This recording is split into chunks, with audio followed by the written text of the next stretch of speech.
Bate Pronto.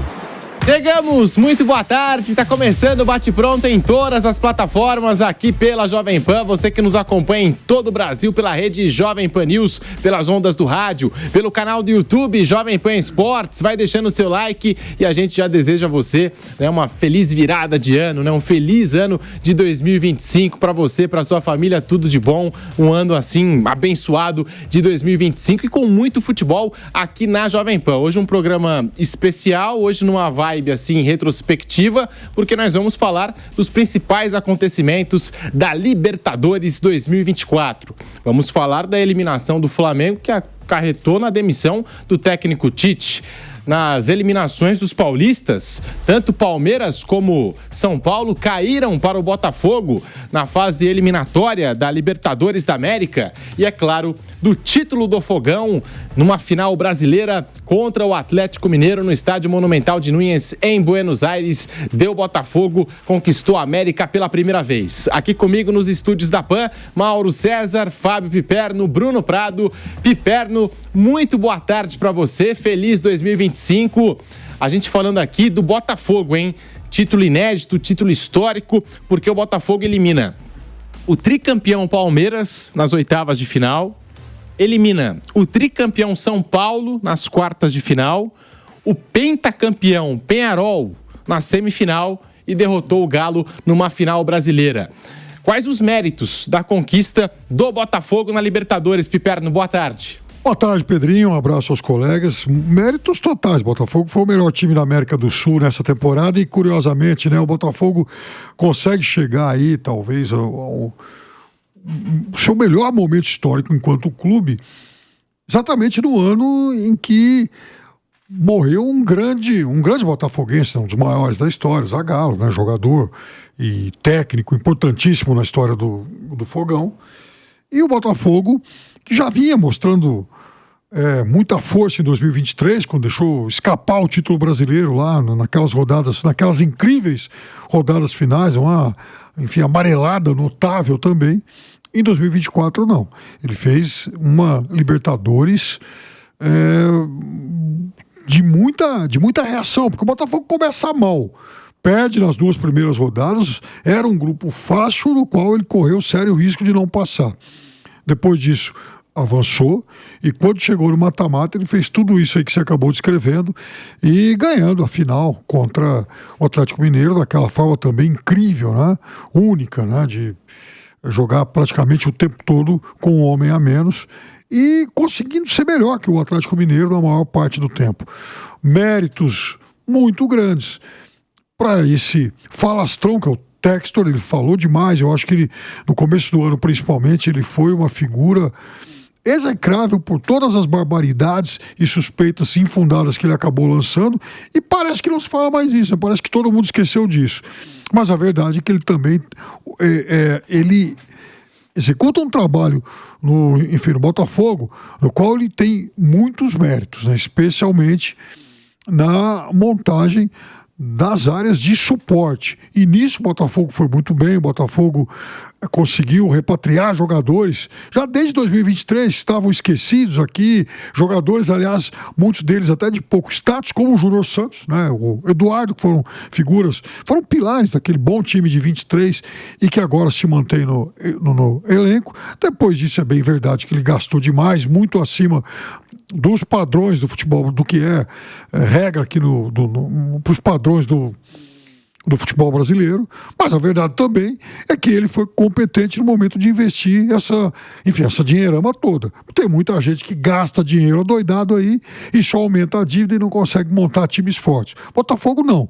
Botafogo conseguiu montar um time poderoso aqui para os nossos padrões e veja, né? Quer dizer, ajudou, enfim, o Rio de Janeiro fez do Rio de Janeiro a primeira cidade no futebol sul-americano tricampeã de Libertadores com 3 times diferentes, né? Porque, enfim, Buenos Aires já foi, o Rio de Janeiro já foi, mas o fato é que o Rio de Janeiro consegue, então, essa marca histórica e será, então, nesse 2025 também a única cidade do planeta a ter 3 times do Mundial. E, enfim, por tudo isso, está de parabéns, Botafogo. 3 clubes diferentes campeões em 4 finais seguidas, porque o Flamengo chega em 2021, chega em 2022, Fluminense em 2023, derrota o Boca, e o Botafogo agora em 2024 venceu o Atlético Mineiro na decisão com gols de Luiz Henrique, Alex Telles e Júnior Santos numa final épica, porque o Botafogo ficou boa parte do tempo com um jogador a menos devido à expulsão do Gregory, logo no primeiro minuto dessa decisão de Libertadores da América. Mauro César, feliz 2025, a gente relembrando aqui a campanha do Botafogo que conquistou a América pela primeira vez. Mauro, boa tarde. Boa tarde, Pedro, boa tarde, companheiros, a todos. Como disse o Piperno, eu acho que é importante lembrar que o início foi bem difícil, né? E era outro Botafogo. O início, o Botafogo não tinha todos os jogadores que chegaram ao longo da temporada, com os reforços da janela do meio do ano. E o Botafogo sofreu um bocado, né? Primeiro teve que passar pela fase preliminar, inclusive superando o Red Bull Bragantino. Depois, quando começou a fase de grupos, teve resultados ruins, inclusive em casa, e ficou na dependência de uma série de resultados positivos, assim, não muito prováveis, né? Conseguiu o resultado, foi buscar pontos fora de casa e chegou à última rodada contra o Júnior em Barranquilha, só disputando a posição. E acabou ficando em segundo da chave, se classificou e dali para frente o time se acertou. Acho que é mais um exemplo assim, de que torneios como a Libertadores prometem isso, permitem isso, né? Que você se recupere no meio da competição. Você às vezes começa mal, mata-mata, mas se você passou, avançou, você pode se recuperar, se regenerar, você pode trazer jogadores, no caso, recuperar o cara que está machucado, ajustar um time que não está muito bem no começo e, de repente, vai avançando. Já vimos isso acontecer com o River Plate, quando foi campeão em 2015, se classificou na Bacia das Almas, na fase de grupos, e foi campeão. E, de certa forma, o Botafogo fez algo parecido, né? Ou seja, o grau de dificuldade foi grande. E a caminhada, né? Enfrentou o Palmeiras, o São Paulo, sempre tendo que decidir fora de casa, depois o Peñarol, que havia eliminado o Flamengo, derrotou no Rio de goleada, né? Aproveitou um momento ali do jogo em que o Peñarol ficou completamente desarticulado quando sofreu 1-0 e foi muito competente porque fez segundo, terceiro, quarto, quinto gols e jogou mal, inclusive na volta, meio mexido o time, desfalcado, mas jogou mal e acabou perdendo, mas não estava sob ameaça a classificação e conseguiu avançar. A grande questão que eu acho do Botafogo é o futuro, né? O Botafogo é sempre importante lembrar, as pessoas falam muito pouco sobre isso, se preocupam muito pouco em abordar esses aspectos, né? E agora, passado um tempo, acho que é até mais adequado para esse tipo de debate. O que o Botafogo será no médio e longo prazo? Porque o Botafogo não é um time de futebol, digamos, autossustentável. Ele não gera uma receita compatível com os elevados investimentos feitos no seu elenco. E todo mundo sabe que são investimentos feitos porque ele pertence a uma holding, um grupo de times que tem um dono. Esse dono, ele evidentemente mira outros mercados e ele joga muito pesado, ele joga alto, ele arrisca muito. Porque, por exemplo, quando traz jogadores de fora por 20 bilhões de euros, qual a probabilidade de você vendê-los a partir do mercado brasileiro por uma cifra muito maior? É pequena, especialmente quando eles não têm mais de 17 anos de idade, quando já tem 24, 23, 25, por aí vai. Então ele depende muito de fazer essa ponte via clube europeu para tentar abrir o mercado. É uma operação complexa, não é simples. E o Textor, né, como disse o Mauro, tem a holding dele, Eagle Football, conta com outros times, entre eles o Lyon, que recebeu até mesmo o rebaixamento provisório lá na França por conta da situação financeira. E quando a gente acompanha o movimento desses grupos, né, hoje é o Botafogo, né? Que hoje está focando no Botafogo, concentrando investimentos no Botafogo. Amanhã pode passar esses investimentos para o Lyon e assim por diante. E parece que o Lyon é a bola da vez. Inclusive, tem muitos torcedores franceses do Lyon que ficam na bronca com o John Textor, achando que ele dá muita preferência para o Botafogo. Tem isso também. Ou seja, até agora ele não lucrou nem com o Botafogo e nem com o Lyon. E é óbvio que não vai continuar assim por muito tempo, né? Alguma mexida ele vai ter que dar. E nós estamos aqui relembrando a campanha do Botafogo, campeão da Libertadores. Bruno Prado, muito boa tarde, feliz 2025. A gente também lembrou aqui da fase preliminar da pré-Libertadores. O Botafogo faz a campanha completa, porque na pré-Libertadores ele passa pelo Aurora, passa pelo Bragantino, tem a fase de grupos, quase foi eliminado ali, numa situação difícil a do Botafogo na fase de grupos, mas avança. E aí, como a gente passou, nas oitavas elimina o Palmeiras, nas quartas elimina o São Paulo, nas semis o Peñarol e na grande decisão o Atlético Mineiro. Qual foi o adversário mais complicado que você acha que o Botafogo teve durante a competição, Bruno Prado? A gente até lembra aqui alguns dos jogos. o Botafogo eu acho que se complicou em quase todos, se a gente for parar para pensar nos confrontos, porque com o Palmeiras, apesar de ter sido superior em todos esses que eu citei de mata-mata, contra o Palmeiras, o Botafogo é superior, o Botafogo constrói uma vantagem, mas naqueles últimos minutos o Palmeiras quase vira o jogo e quase leva para os pênaltis. Acho que contra o São Paulo talvez tenha sido o pior momento do Botafogo, porque o Botafogo também tem um certo domínio, também abre vantagem, mas de repente tem aquele apagão e o São Paulo quase tira o Botafogo, teve essa possibilidade. Acho que o São Paulo foi o time que mais se aproximou disso. Contra o Peñarol, é óbvio, abre 5-0, mas no jogo de volta tem expulsão, leva 3 gols do Peñarol, mas enfim, acabou passando pelo Peñarol. E o Galo na final, que tem expulsão no primeiro minuto, mesmo assim o Botafogo abre 2-0 ali no placar, enfim, em todos os jogos, em todos os confrontos, passou por alguma emoção o Botafogo, né? Em alguns confrontos mais, em outros menos. Mas qual que você acha que foi o adversário mais complicado do Botafogo, Bruno Prado? Bom, Pedro, boa tarde a você, boa tarde a todos. Não, o São Paulo foi o que chegou mais perto porque levou para os pênaltis, então foi o que chegou mais perto de eliminar o Botafogo, mas eu considero que ele passar pelo Palmeiras foi uma marca ali importante nessa campanha, porque o Palmeiras é um time que tem conquistado títulos, né? Ganhou 2 Libertadores não faz tanto tempo, depois 2 brasileiros. Então, quando o Botafogo elimina o Palmeiras, que foi um time que na temporada de 23 conseguiu aquela virada contra o Botafogo no Campeonato Brasileiro, e muita gente vê aquela virada como uma decisão, que a partir dali o campeonato foi para o caminho do Palmeiras e saiu do Botafogo, né? Aquele 3-0 que virou 4-3. Então, quando ele elimina o Palmeiras, acho que ali tem um peso grande. Ali é um Botafogo que se credencia muito forte ali para conquistar uma Libertadores da América. O Palmeiras é um adversário que é muito forte nos últimos anos. Então, apesar do São Paulo ter sido o que mais se aproximou de uma classificação contra o Botafogo porque levou para os pênaltis, o Palmeiras, eu acho que é mais simbólico assim, eliminar o Palmeiras, uma demonstração de força do Botafogo no atual momento. E o Palmeiras também chegou perto de levar essa decisão por os pênaltis. Mas o Botafogo ele foi se modificando ao longo da temporada. Até fui olhar aqui a escalação do jogo com o Bragantino, na pré-Libertadores em março, que também não foi um confronto fácil. Foi uma vitória por 1 gol no Rio e um empate lá em Bragança. Foi um confronto que o Botafogo teve trabalho. Ele jogou aquele jogo, era um time muito parecido com o time do ano passado ainda. Eu tinha Gatito, Damian Soares, Lucas Halter, Barbosa e Marçal, Danilo Barbosa, Marlon Freitas e Eduardo, Júnior Santos, Savarino e Tiquinho. Foi o time que jogou em Bragança Paulista. Era praticamente o time do ano passado. Então, já estava aqui o Savarino. 3 titulares. O Piperno fala aqui, né? 3 titulares da final, né? O Barbosa, o Savarino e o Marlon Freitas. Só 3 titulares num confronto que ali poderia determinar uma eliminação do Botafogo, era um mata-mata ali. Aí o Bragantino foi para Sul-Americano, o Botafogo foi para Libertadores. Então o time foi se reforçando. O Luiz Henrique já estava no Botafogo, mas ele se machucou. Ele fez poucos jogos, se machucou depois que ele teve uma sequência de jogos. O Almada chega no meio do ano. Os 2 laterais que terminaram como titulares, o Vitinho e o Alex Telles, chegam no meio do ano. O Bastos estava no banco. O Bastos chegou ano passado, mas ele era um reserva. O John chegou, machucou, também demorou para estrear. Então jogou o Gatito, que era a reserva do Lucas Perry. Ano passado o Lucas Perry foi embora. O Adrielson foi titular na final, mas no primeiro semestre estava no Lyon e voltou. Na final substituiu o Bastos. Então foi um Botafogo que foi... O Igor Jesus chegou no meio do ano. É um time que foi montado ao longo da temporada, tornou-se um time mais forte que do ano passado. No Brasileiro mesmo, ele fez muito mais pontos do que na campanha do ano passado.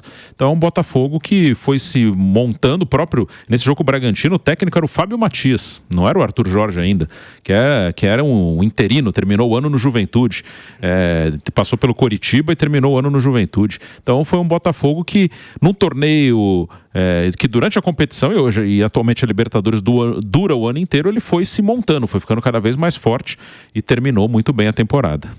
Ô Piperno, e queria até te repassar essa pergunta para você, qual foi o adversário mais difícil do Botafogo, né? O confronto mais difícil do Botafogo nessa caminhada rumo ao título da Libertadores da América, rumo à glória eterna, Piperno? Pelo equilíbrio e pelas ameaças que ele teve durante o confronto contra o São Paulo, que não foi o melhor time que ele enfrentou, mas foi aquele adversário que melhor encaixou contra o Botafogo. O Botafogo ele não foi ameaçado pelo Palmeiras. É que no jogo contra o Palmeiras, o jogo de volta, ficou muito, muito marcante aquele final de jogo. O Botafogo tinha uma enorme vantagem de 3 gols Palmeiras rapidamente, naqueles minutos finais, faz 2, teve o gol anulado na jogada lá em que a bola pega no braço do Gomes, e na última bola o Gabriel Menino chutou na trave. Mas veja, o Botafogo, na verdade, ele foi ameaçado pelo Palmeiras nos 10 minutos finais de mais ou menos uns 200 aí de bola rolando. Contra o São Paulo, não. Foi um confronto muito parelho, que chegou até os pênaltis, e numa decisão por pênalti, você tem lá os vários imponderáveis aí, muitas vezes o melhor time acaba ficando pelo caminho. Então, mas eu acho que o confronto contra o Palmeiras, ele tirou um peso muito grande, porque, primeiro que o Botafogo eliminou o time que foi que ele tirou aquele título que parecia certo no Campeonato Brasileiro de 23. Segundo, um adversário que nos últimos tempos, né, vem sendo páreo duro, um gigante aqui de Copa Libertadores. Foi o time que mais pontuou nessa competição sul-americana, né?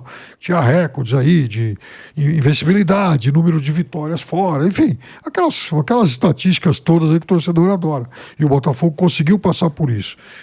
Agora, fora tudo isso, eu acho que deu ao Botafogo uma força emocional muito grande. Opa, se passamos por esse, agora a gente pode encarar qualquer um. Embora quase tenha ficado pelo caminho no confronto seguinte, sem dúvida nenhuma foi algo que, eu não tenho dúvida nenhuma, que mudou internamente aí, até mesmo o clima, a questão da autoconfiança. E só uma coisa, mal citou aqui o confronto contra o Peñarol. Esse foi um dos mais, para mim, um dos mais esquisitos de todos. Porque o Peñarol, ele fez 2 jogos contra o Flamengo e 2 jogos contra o Botafogo. Se a gente for separar os 8 tempos desses 4 jogos, o Peñarol, a rigor, só jogou mal um, que foi quando tomou os 5 gols do Botafogo. Porque o Peñarol resistiu em 2 jogos contra o Flamengo, metade de um jogo contra o Botafogo e no último jogo inteiro contra esse mesmo Botafogo. Na fase de grupos, o Peñarol ganhou do Atlético Mineiro, também vice-campeão lá em Montevidéu. Ou seja, o Peñarol, na verdade, ele desabou em um tempo, né, em meio jogo desse monte de confrontos contra o time brasileiro. Mas ele caiu de um jeito, e aí méritos para o Botafogo, que soube fazer ali a diferença e eliminar um time, um adversário, que se não era um grande time, era aquele tipo de, rival tinhoso que estava realmente causando aí, enfim, sendo um teste de nervos para esses times brasileiros. E a gente, enfim, tá falando aqui daquele Botafogo e Palmeiras. Eu acho também que o Palmeiras foi o adversário mais difícil, mas o São Paulo foi o que mais se aproximou, né, de uma eliminação do Botafogo. Foi o que mais aproximou o Botafogo de uma eliminação, levou a decisão para os pênaltis no estádio do Morumbi e chegou muito próximo de avançar contra o Botafogo. É que o Palmeiras, na Libertadores contra o Boca Juniors em 2023, isso aconteceu, e contra o Botafogo também. Ficou aquela sensação, o Palmeiras deixou aquela sensação ao torcedor de que guardou tudo para o final, porque o Palmeiras não faz um bom jogo na Bombonera. O Palmeiras começa a partida aqui em São Paulo levando o gol do Cavani e também fazendo um jogo bem ruim, algumas insistências do Abel Ferreira. No segundo tempo vai todo o Palmeiras pro ataque, não abafa.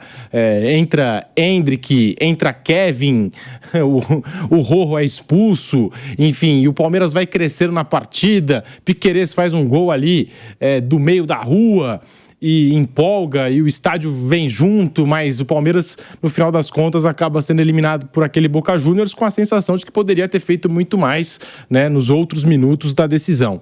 E contra o Botafogo, eu acho que até pior, porque o Palmeiras vai jogar só com 40, quase 40 do segundo tempo, e aí faz um gol, faz 2 gols, e quase que vira o jogo, né? Teve um gol anulado ainda do Gustavo Gomes. Mauro César, eu acho que é isso, né, Mauro?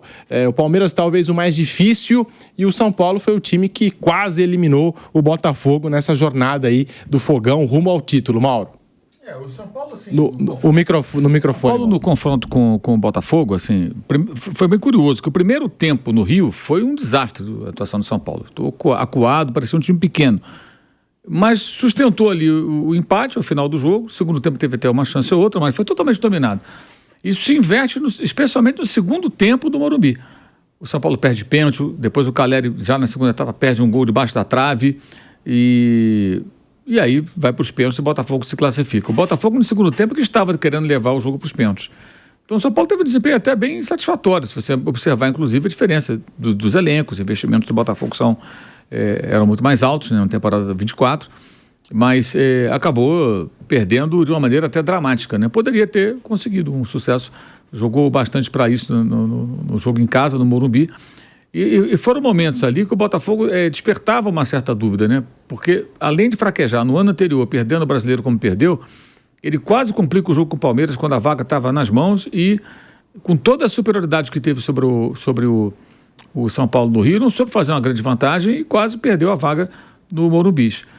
Na fase seguinte já foi diferente, né? Ele aniquilou já o Peñarol rapidamente, aproveitou, como eu falei há pouco, o momento ali do jogo em que o time uruguaio, se fosse uma luta de boxe, aquela velha situação, quando o cara fica grogue, né? O adversário vai lá e derruba. E foi o que fez o Botafogo. Aí quando jogou lá no Uruguai, perdeu, mas sem maiores consequências, né? Mas raspou ali em 2 momentos, ali teve de fato dificuldades maiores do que poderia ter se tivesse sido um time mais letal. Mas, enfim, avançou, foi avançando, isso acho que faz parte. Ao mesmo tempo, o time também remava no Brasileiro, buscando liderança, manutenção de liderança. Estava em 2 frentes, né, com chances. O São Paulo, por exemplo, naquela altura só se preocupava com a Libertadores.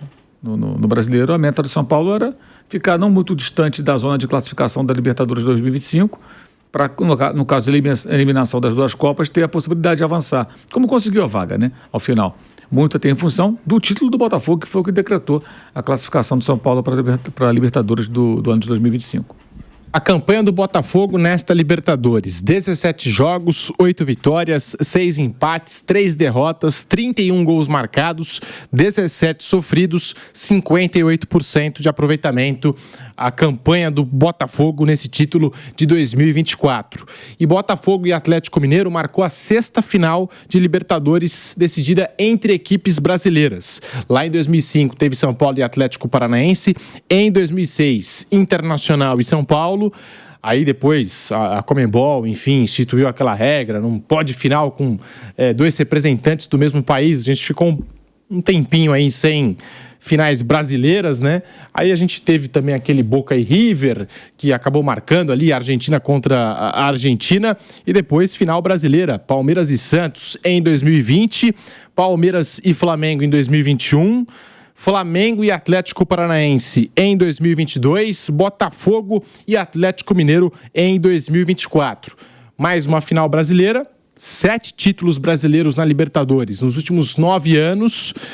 E quando a gente puxa nas últimas 8 decisões, basicamente essa que eu citei, né, de River e Boca, foi a única final que não contou com brasileiros, né, na grande decisão da Libertadores. A expectativa, Piperno, a gente falando mais uma vez desse domínio do Brasil aqui na América do Sul, do domínio do Brasil na Libertadores, a expectativa é que o futebol brasileiro continue soberano aqui na América do Sul, ou hoje é possível ver outros países podendo voltar a ter algum tipo de protagonismo? O que é que você vê aí do cenário sul-americano, Piperno?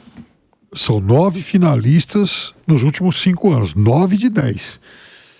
Então, eu acho que essa é a nova regra, essa é a nova ordem, e eu acho que no curto prazo isso não vai ser mudado, não. Acho que vai até há uma tendência para que se acentue.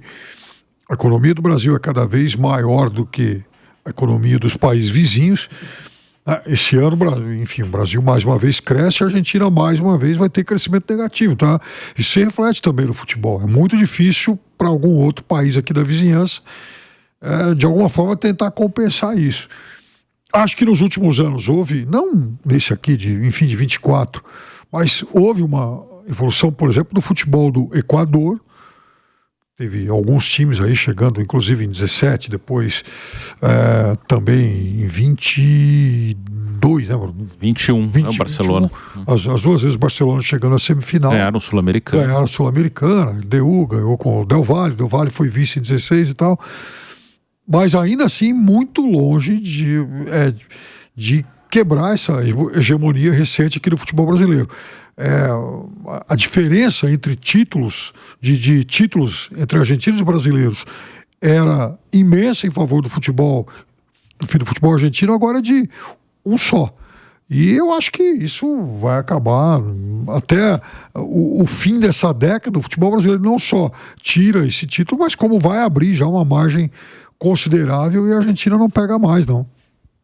Mais números, né, que mostram essa soberania brasileira. O Brasil alcançou a marca de 18 títulos de Libertadores nas últimas 32 edições da competição. São 25 finais, 8 vice-campeonatos e essa dominância começou após o primeiro título do São Paulo. O segundo país que mais foi campeão foi a Argentina, com 10 conquistas de lá para cá, né, contabilizando aí as últimas 32 edições de Libertadores da América.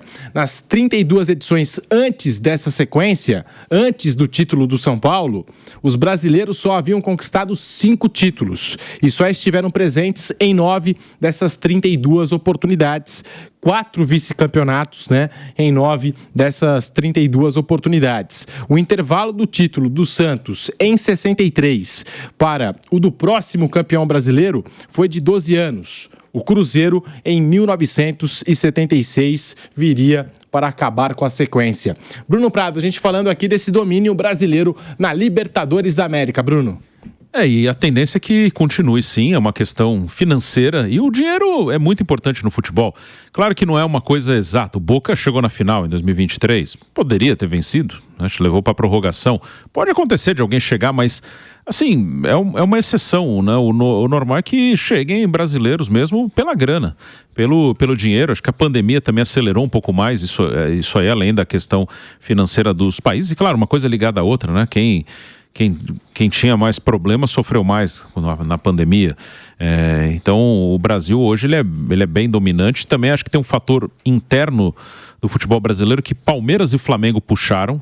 A partir do momento que 2 times se organizaram e começaram a ganhar muita coisa, até se você pegar a história do futebol brasileiro, eles tiveram um domínio bem fora da curva. Normalmente não duram tanto os domínios aqui no futebol brasileiro, mas eles se organizaram. Outros tiveram que correr atrás. Alguns optaram também por tentar se organizar. Eu acho que o melhor exemplo é o Fortaleza, que pelo seu poder de arrecadação ele tem mais dificuldade para ganhar uma Libertadores, para ganhar um brasileiro, mas está aí disputando a Libertadores com frequência, um time que nunca tinha disputado. E outros tentaram através das SAFs, né, com investimento, que aí a gente vai ver a longo prazo como vai ser, mas hoje o Botafogo tem um time forte, porque virou SAF, o Atlético Mineiro já era uma SAF extraoficial, oficializou, então tem os seus investidores. Agora o Cruzeiro tenta seguir esse caminho, Bahia, enfim, outros podem. Vasco está tentando aí, né, vender, aí depois foi a Justiça cancelou o contrato com a 777, está tentando vender, enfim, e são vários times que estão partindo para esse caminho. Então os outros tiveram meio que correr atrás do Palmeiras, do Flamengo, de times que se organizaram. E foi interessante que você trouxe dados lá desde o primeiro título do São Paulo, que realmente tem uma mudança e as coisas vão evoluindo. Antes desse título do São Paulo de 92, que você usou aí na estatística como uma referência, que a partir daí o Brasil começou a ganhar muito, o Brasil tinha 5 títulos de Libertadores. Anos 60, 70 e 80, 3 décadas inteiras, o Brasil só tinha 5 Libertadores. A Argentina era muito forte e o Uruguai era muito forte, que aí eu acho que é outro ponto importante se a gente pegar toda uma história da Libertadores. O futebol uruguaio, ele tinha 8 títulos de Libertadores, 5 com o Peñarol e 3 com o Nacional. Mas o futebol uruguaio não ganha uma Libertadores desde 1988. Então ali, uma das potências do continente deixou de ser competitiva em relação a títulos, né? Chegar a uma semifinal como o Peñarol conseguiu agora é um feito muito grande para o futebol uruguaio. Desde do último título uruguaio em 88, que foi com o Nacional, a única final foi com o Peñarol, aquela em 2011 com o Santos. Não teve mais nenhuma final de time uruguaio. E raras semifinais. É muito difícil um time uruguaio chegar numa semifinal. Então quando sai o Uruguai, fica o negócio Brasil-Argentina. Aí as exceções nesse período são 2 títulos da Colômbia, um com o Once Caldas, um com o Atlético Nacional, um título do Olímpia e um título da LDU. São as 4 exceções. Então ficou muito Brasil e Argentina. E agora, nos últimos anos, com uma distância financeira, o Brasil passa a ser dominante, que até o início... Até Flamengo e River, por exemplo, era uma final equilibrada ali. Tanto que o Flamengo ganhou no finalzinho. Ali não dava para dizer, não, tem um domínio muito grande do Brasil com a Argentina. Tanto que a final anterior foi River e Boca.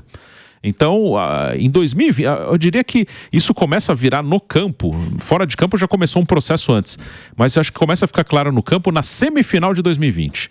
Porque em 2018, quando o River e Boca vão à final, eles ganham de brasileiros na semi. O Boca ganha do Palmeiras, o River ganha do Grêmio. Em 20, de novo, eram brasileiros contra River e Boca. E os brasileiros passaram. Palmeiras passa do River, o Santos passa do Boca. E a partir daí, River e Boca começam a perder muito para brasileiro. O Atlético Mineiro em 21 cai pro Palmeiras, mas ele elimina Boca nas oitavas, River nas quartas. O Corinthians todo remendado eliminou Boca em 22. O Flamengo pega um Vélez numa semifinal e atropela, mete 4 em Buenos Aires. O Atlético Paranaense no caminho aí que chegou na final, ele tirou o Estudiantes. O Fluminense ganhou uma final do Boca, aí teve a vitória do Boca nos pênaltis contra o Palmeiras. Então vai ter uma ou outra exceção, mas hoje a regra é que os brasileiros são a principal potência do continente. Isso até aquela semifinal de 2020 havia um equilíbrio entre Brasil e Argentina. Tá virando uma Copa do Brasil ampliada. É isso, cada vez mais. E a gente também tem aqui os dados, né? Das últimas 8 decisões de Libertadores, em 2017, Grêmio e Lanús, Grêmio campeão. Até quando a gente fala de Brasil e Argentina, houve essa final, deu Grêmio. E mais tarde, o Grêmio chega no Mundial para enfrentar o Real Madrid. E aí tem aquela história do Renato com o Cristiano Ronaldo, vou te entregar o DVD, enfim, que a gente acompanhou. O Mauro César, que adora o cara a cara, esse Real Madrid e Grêmio, foi um dos... Eu vi vários cara a caras em um monte de lugar, mas esse foi um dos mais constrangedores, né? Era aquela coisa, Ramiro ou Modric, assim, com todo respeito aos profissionais do Grêmio que foram campeões ali, mas... Teve vários, se você procurar aí no YouTube, no Google, você acha vários cara a cara, assim, tipo, quem é melhor, Cristiano Ronaldo ou Fernandinho, assim, né? Não, mas você está citando esse negócio de cara a cara, eu não sei se o Mauro já estava aqui em São Paulo na época, mas uma das coisas mais engraçadas do jornalismo esportivo em todos os tempos aqui em São Paulo foi a célebre capa do saudoso Jornal da Tarde, no dia daquele Palmeiras Internacional semifinal do Brasileiro de 79. Uma foto grandona, o título da capa, vai. Quem é melhor, Falcão ou Mococa? Isso,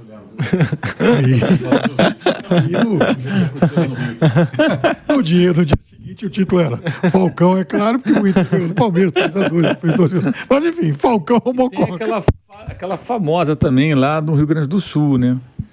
Tyson ou isso. Nossa, só o tempo girar. Só o tempo girar. E o Renato nessa época também solta, né, aquela frase dos 200 milhões. Pode me entregar 200 milhões que eu sou campeão também. Enfim, aí em 2018, River Plate e Boca Juniors, jogo que passa lá pro Santiago Bernabéu, depois daquela confusão toda, River Plate campeão, e aí é o único ano que não tem brasileiro, né? Porque 2019, Flamengo e River Plate, aquela virada épica do Flamengo campeão, com 2 gols, né, de Gabriel Barbosa ou Gabigol. Em 2020, Palmeiras e Santos, Palmeiras campeão no Maracanã, com gol de Breno Lopes, cruzamento feito pelo Rony, né? E o John ficou parado. John, hoje, né, arqueiro do Botafogo. Aí a gente tem Palmeiras voltas, né? E Flamengo, você vê como o mundo dá voltas, né? Palmeiras e Flamengo em 2021, né? Palmeiras é campeão em Montevidéu, o gol do Daverson. E agora perdeu a final. Tá? E agora perdeu a final, as coisas mudam. Tinha o Scarpa também, que estava do lado do Palmeiras, agora perdeu o título estando do lado do Atlético Mineiro. Aí Flamengo e Atlético Paranaense, Flamengo campeão, com o gol dele, Gabigol.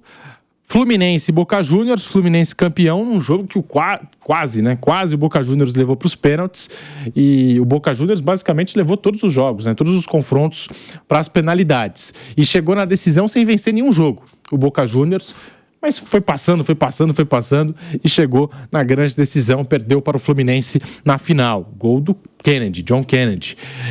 E agora, né, a gente teve Atlético Mineiro e Botafogo, vitória do Botafogo campeão mesmo, né, o Botafogo com um jogador a menos boa parte do jogo, e aí vai ter gente que vai entrar naquele mérito, e eu acho que tem que ser pelo menos questionado. É o grande título do Botafogo, heróico pela maneira que foi, expulsão com 1 minuto de jogo, sempre complica a coisa, mas também tem o lado do Atlético Mineiro, que jogou boa parte com um a mais e não soube aproveitar a superioridade numérica. Também precisa ser debatido isso aqui. Mauro César, a gente falando aí da soberania brasileira na Libertadores, que aumentou bastante, e a tendência é que continue esse protagonismo brasileiro na Libertadores da América, Mauro. Assim, sempre tem um risco de, no caso, a possibilidade de alguém furar essa bolha, né? Havia uma expectativa muito grande com relação ao River Plate, por exemplo, nessa temporada, mas o Galhardo chegou durante o campeonato, muitos jogadores contratados. Eu imagino que se o River mantiver essa política agressiva no mercado, ficando com jogadores que já tem, eventualmente trazendo outros, o River deverá vir forte na próxima temporada. Não vai fazer a final em casa, como sonhava a sua torcida, mas quer recuperar o título da Libertadores, né? Existe uma empolgação muito grande. O pessoal do Racing fala agora em reforçar o time para brigar pelo título. Eu acho muito difícil, acho que não vai ter condições econômicas para isso, montar uma equipe tão forte, né? E as equipes que vão disputar o torneio naturalmente acabam tentando entrar até no modo ilusão, mas tirando o River, assim, é muito pouco provável, porque os outros têm uma distância muito grande. Mas é aquela coisa, o Fluminense ano passado, por exemplo, também não era um dos favoritos, independente de ser brasileiro, não era um time barato, muitos jogadores veteranos, mas jogadores caros, que também recebem luvas e tudo mais, mas em 2023 o Fluminense conseguiu chegar ao título sem ser um dos maiores investimentos, né? Não era um elenco caro como o do Flamengo, como o do próprio River, como até o do Boca, talvez fosse mais caro do que o do Fluminense, ou muito próximo disso, que chegou à final, o Palmeiras, né? O Atlético Mineiro, elencos mais caros do que o elenco do Fluminense. E o Fluminense conseguiu o título. É possível. São times tradicionais que disputam o torneio e que eventualmente um deles pode chegar lá. Mas a diferença econômica, ela mostra que o dinheiro é que manda, como acontece na Europa, né? Nós vimos, por exemplo, em 2024, o Borussia Dortmund chegar à final da Liga dos Campeões e até fazer frente ao Real Madrid no primeiro tempo. Poderia ter mudado o rumo da história se aproveitasse as claras chances que perdeu. E o Dortmund, claramente, ele fica bem abaixo dos times mais caros do futebol europeu, mas muito abaixo, e conseguiu chegar. O mata-mata permite isso, mas a grana pesa, né? O dinheiro pesa muito e isso gera aí uma diferença, né? O próprio Atlético Paranaense, quando chegou na final de 2022, também não tinha um dos elencos mais caros, né? Se pegar alguns clubes da Argentina, eventualmente ali vão ter um orçamento um pouco parecido com o do Atlético.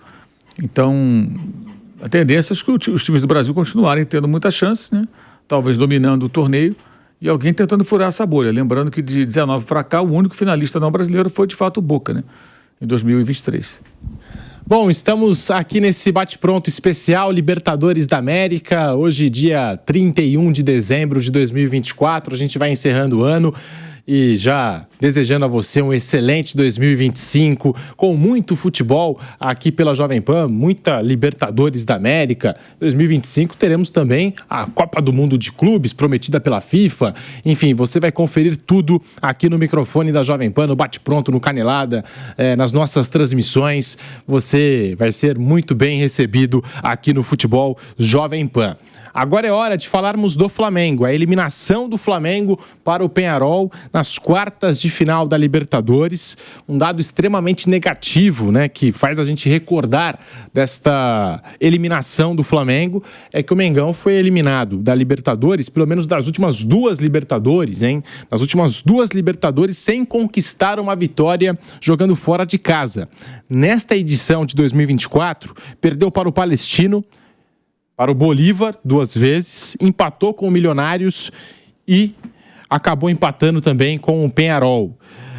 Mauro César, a participação do Flamengo na Libertadores foi um vexame ou a eliminação para o Peñarol foi algo normal, até porque o Peñarol tem a sua tradição, são 5 títulos de Libertadores, foi algo normal pela tradição do Peñarol ou foi algo assim completamente vexatório o que aconteceu com o Flamengo nessa Libertadores da América, Mauro? Eu acho que foi o desfecho assim, perfeito para uma campanha ridícula, né?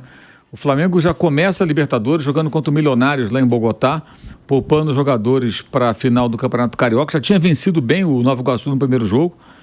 É que são aquelas coisas do Tite, né? O jogador atuou todo o campeonato como titular, no jogo do título não vai jogar e tal. Paciência, o que importa não é isso.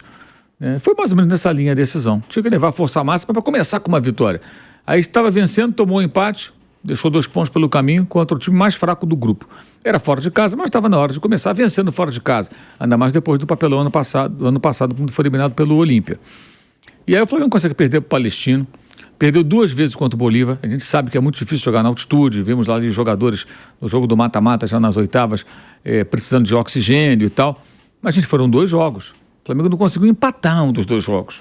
Na verdade, o Flamengo nem passou perto de empatar. Ficou se sustentando ali para segurar uma vantagem no placar agregado no segundo jogo. Negócio constrangedor. Não teve uma boa estratégia para jogar na altitude, que de vez em quando que acontece. Você vê o Bolívia não ganha de todo mundo, é quase imbatível. Às vezes até mas perde, como a seleção da Bolívia também. Estava vencendo todos os jogos em alta agora, mas já não está ganhando mais, como vinha ganhando, ganhou do Paraguai na última data FIFA. Então, o que a gente viu foi o Flamengo patético, que ainda perdeu para o Palestino. Ano passado empatou com o Ñublense, agora perdeu para o Palestino. Quer dizer, vai lá no Chile jogar com times pequenos do Chile e não consegue vencer. Então foi uma campanha vexatória. O jogo do Maracanã foi de um time apavorado contra o Peñarol, falhas seguidas que originaram o gol do time uruguaio, muito tempo para empatar e virar o jogo, não conseguiu fazer um mísero gol. O Flamengo nunca fez um gol no Peñarol na história da Libertadores, já se enfrentaram algumas vezes, né, em 19, agora em 23, se enfrentaram em 81 e 24, aliás, né, e nada, o Flamengo não consegue fazer um gol no Peñarol. E no jogo de volta, tinha ainda a possibilidade, jogou até melhor que o Peñarol, e continuou no 0-0, perdendo oportunidade, perdendo gol feito, perdendo várias chances e acabou sendo eliminado. Negócio melancólico, uma campanha ridícula. Eu acho que foi o pior momento do Tite no Flamengo foi a Libertadores. Disparado. No Brasileiro ele chegou a liderar, né? Conseguiu a liderança depois de mais de 100 rodadas que o Flamengo não liderava. Aí depois despreza essa liderança para priorizar a Copa do Brasil. Na Copa do Brasil foi bem, eliminou o Palmeiras, eliminou o Bahia, jogou boas partidas, entregou o time já na semifinal. Mas a Libertadores foi assim, foi o fim da picada. Uma coisa medonha, uma campanha ridícula, vergonhosa. Acho que assim, são as palavras mais suaves que eu encontro para rotular o que o Flamengo fez na Libertadores de 2024. E detalhe, pela Libertadores o Flamengo não sabia o que era perder no Maracanã desde abril de 2019, quando ainda sob o comando técnico do Abel Braga, foi derrotado por 1-0 justamente para o Peñarol naquela ocasião, naquela oportunidade.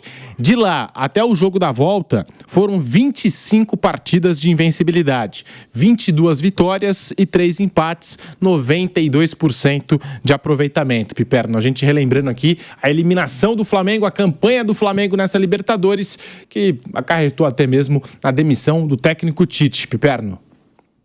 Foi, sem dúvida, uma campanha muito ruim, muito abaixo do que o Flamengo tinha condição de fazer. O Flamengo entrou com status de favorito, tinha time para isso, para brigar. Até porque se passa pelo Peñarol, naquele momento o Flamengo teria toda a chance aí de avançar e quem sabe até fazer depois aí uma semifinal uma final contra o Botafogo, né? Bom, aliás, uma semi contra o Botafogo. Mas enfim, a verdade é que o trabalho que o Tite fez no Flamengo me surpreendeu negativamente. Eu esperava mais. O Tite é um treinador, enfim, competente, é um cara que conhece futebol. Não é à toa que ele ganhou o mundo aí à frente do Corinthians, já faz tempo, isso é verdade, mas depois disso ele trabalhou com sucesso na seleção brasileira, mas ele não consegue se desapegar de algumas manias e principalmente ele continua com um defeito que eu julgo muito sério para um treinador de primeira linha, que é a demora no momento em que é necessária uma reação rápida. O Tite às vezes hesita demais, eu não sei se para tentar de alguma forma preservar relacionamentos do grupo, mas às vezes tem que dar resposta mais rápida, tem que mexer no time, né, com muito mais celeridade, e ele não consegue fazer isso. Dá a impressão que ele adia algumas decisões que são inevitáveis e inadiáveis. E isso aconteceu agora nesse confronto contra o Peñarol, que acabou comprometendo todo o trabalho dele. Então, foi um Flamengo que ficou sim devendo, jogou mal, enfim, a Copa Libertadores desde o início, mas tinha conserto, dava para virar esse jogo. O Flamengo contra o Bolívar, nos 2 jogos das oitavas, o Flamengo tomou 5 bolas na trave.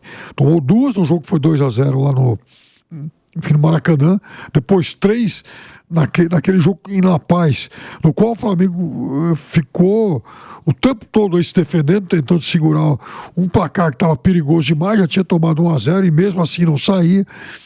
Mas depois que passou esse confronto, que tem todo esse ingrediente de altitude e tal, era um Flamengo que tinha obrigação sim de dar respostas melhores. Perder para o Peñarol mais uma vez, jogando em casa, é algo sim muito vexatório. E ali o Flamengo tinha obrigação de mostrar mais e o Tite obrigação de oferecer soluções melhores. E não foi o que aconteceu. Não, e a gente está falando do Flamengo na Libertadores, né? O Flamengo muito vulnerável defensivamente, sofrendo com os contra-ataques do Peñarol no Maracanã, nesse jogo de quartas de final. O Flamengo da Copa do Brasil foi um Flamengo diferente, se a gente for parar para analisar. Porque o Flamengo leva aquele gol do Vitor Reis no jogo contra o Palmeiras, mas não leva gols contra Corinthians, não leva gols contra o Bahia. Contra o Atlético Mineiro sofreu um gol no Maracanã, mas o jogo já estava 3-0, não sofreu gols no jogo da volta em Belo Horizonte, o jogo que marcou o título do Flamengo, enquanto que na Libertadores um time assim muito vulnerável com o técnico Tite. E também aquela coisa, porque o Peñarol só se defendeu e tal, mas a gente já esperava esse tipo de postura do lado do Peñarol, né? O que a gente esperava era o Flamengo encontrando ali alguma alternativa, Bruno Prado, para poder passar por essa retranca toda, né? É um time que chegou muitas vezes dessa forma. O técnico do Peñarol, que a gente conhece muito bem, com passagem aqui pelo futebol brasileiro, a gente também conhece o Aguirre, né? Sempre jogou dessa forma, né? De uma maneira mais pragmática. Enfim, o Flamengo decepcionou bastante nessa Libertadores, Bruno Prado.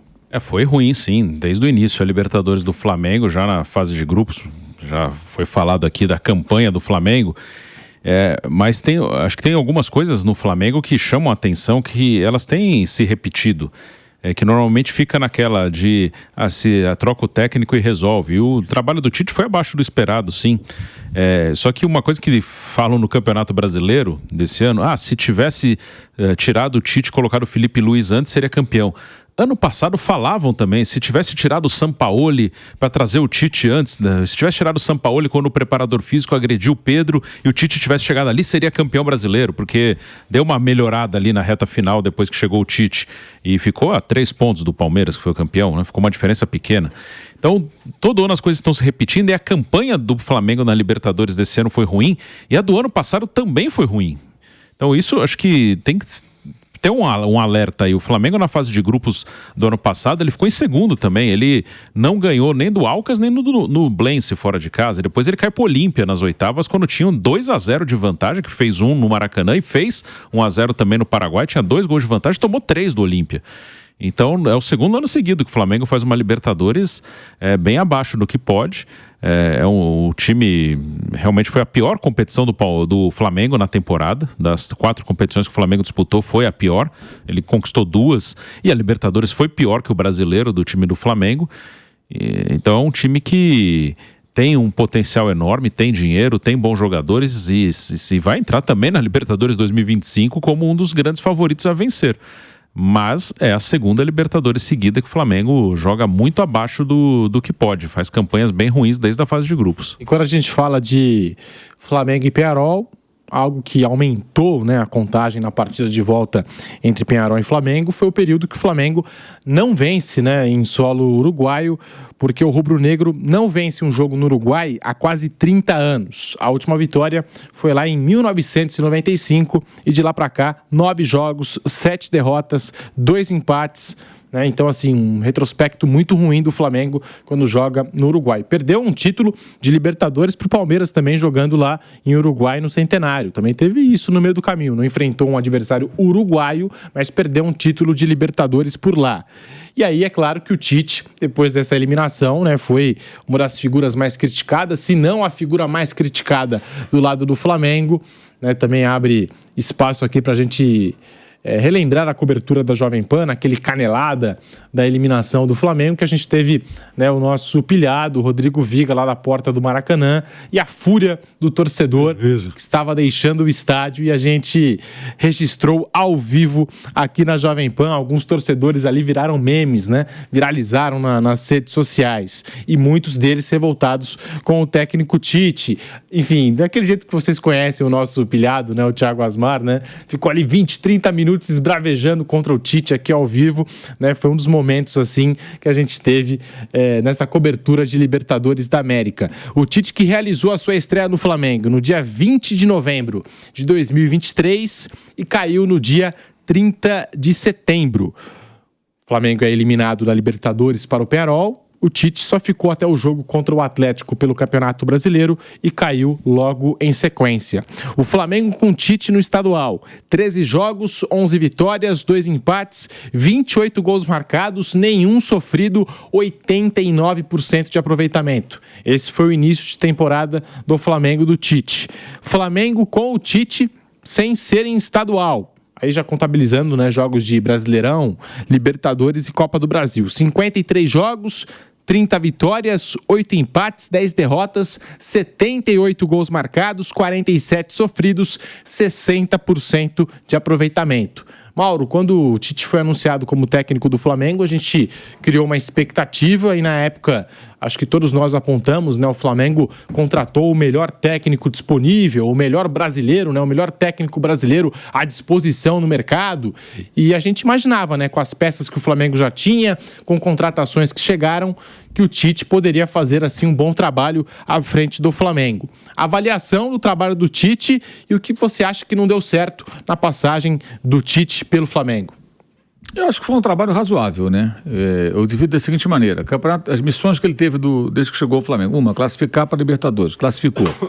Poderia brigar pelo título brasileiro? Poderia. Pegou um time já acomodado, foi apresentado ao modo banana numa derrota para o Grêmio em 2023, com o Grêmio nem tinha o Luis Soares, e o time do Flamengo praticamente entregou um jogo que estava nas mãos, atuação ridícula. Aí começa 24, ele tinha a missão de ganhar o estadual, impediu o trio Fluminense, era o único torneio que estava disputando, ganhou invicto. Aí deu até uma esperança para o torcedor de uma grande temporada. E aí veio uma distribuição que eu vejo assim, muito bem na Copa do Brasil. O Flamengo foi até a semifinal com ele, eliminou o Palmeiras e tal, priorizou, né? Então foi bem. No Brasileiro teve bons momentos, mas aí quando faz a escolha pela Copa do Brasil, perde a liderança e depois desanda. E aí sai da briga pelo título, que é uma decisão da diretoria. O grande erro dele foi concordar com isso. Ele tinha tamanho para falar: não vou abandonar o brasileiro, vou brigar pelo título brasileiro. E é o que se esperava dele, até pelo perfil dele, pelas temporadas anteriores, né? Quando se apresentava como um técnico que valoriza os pontos corridos.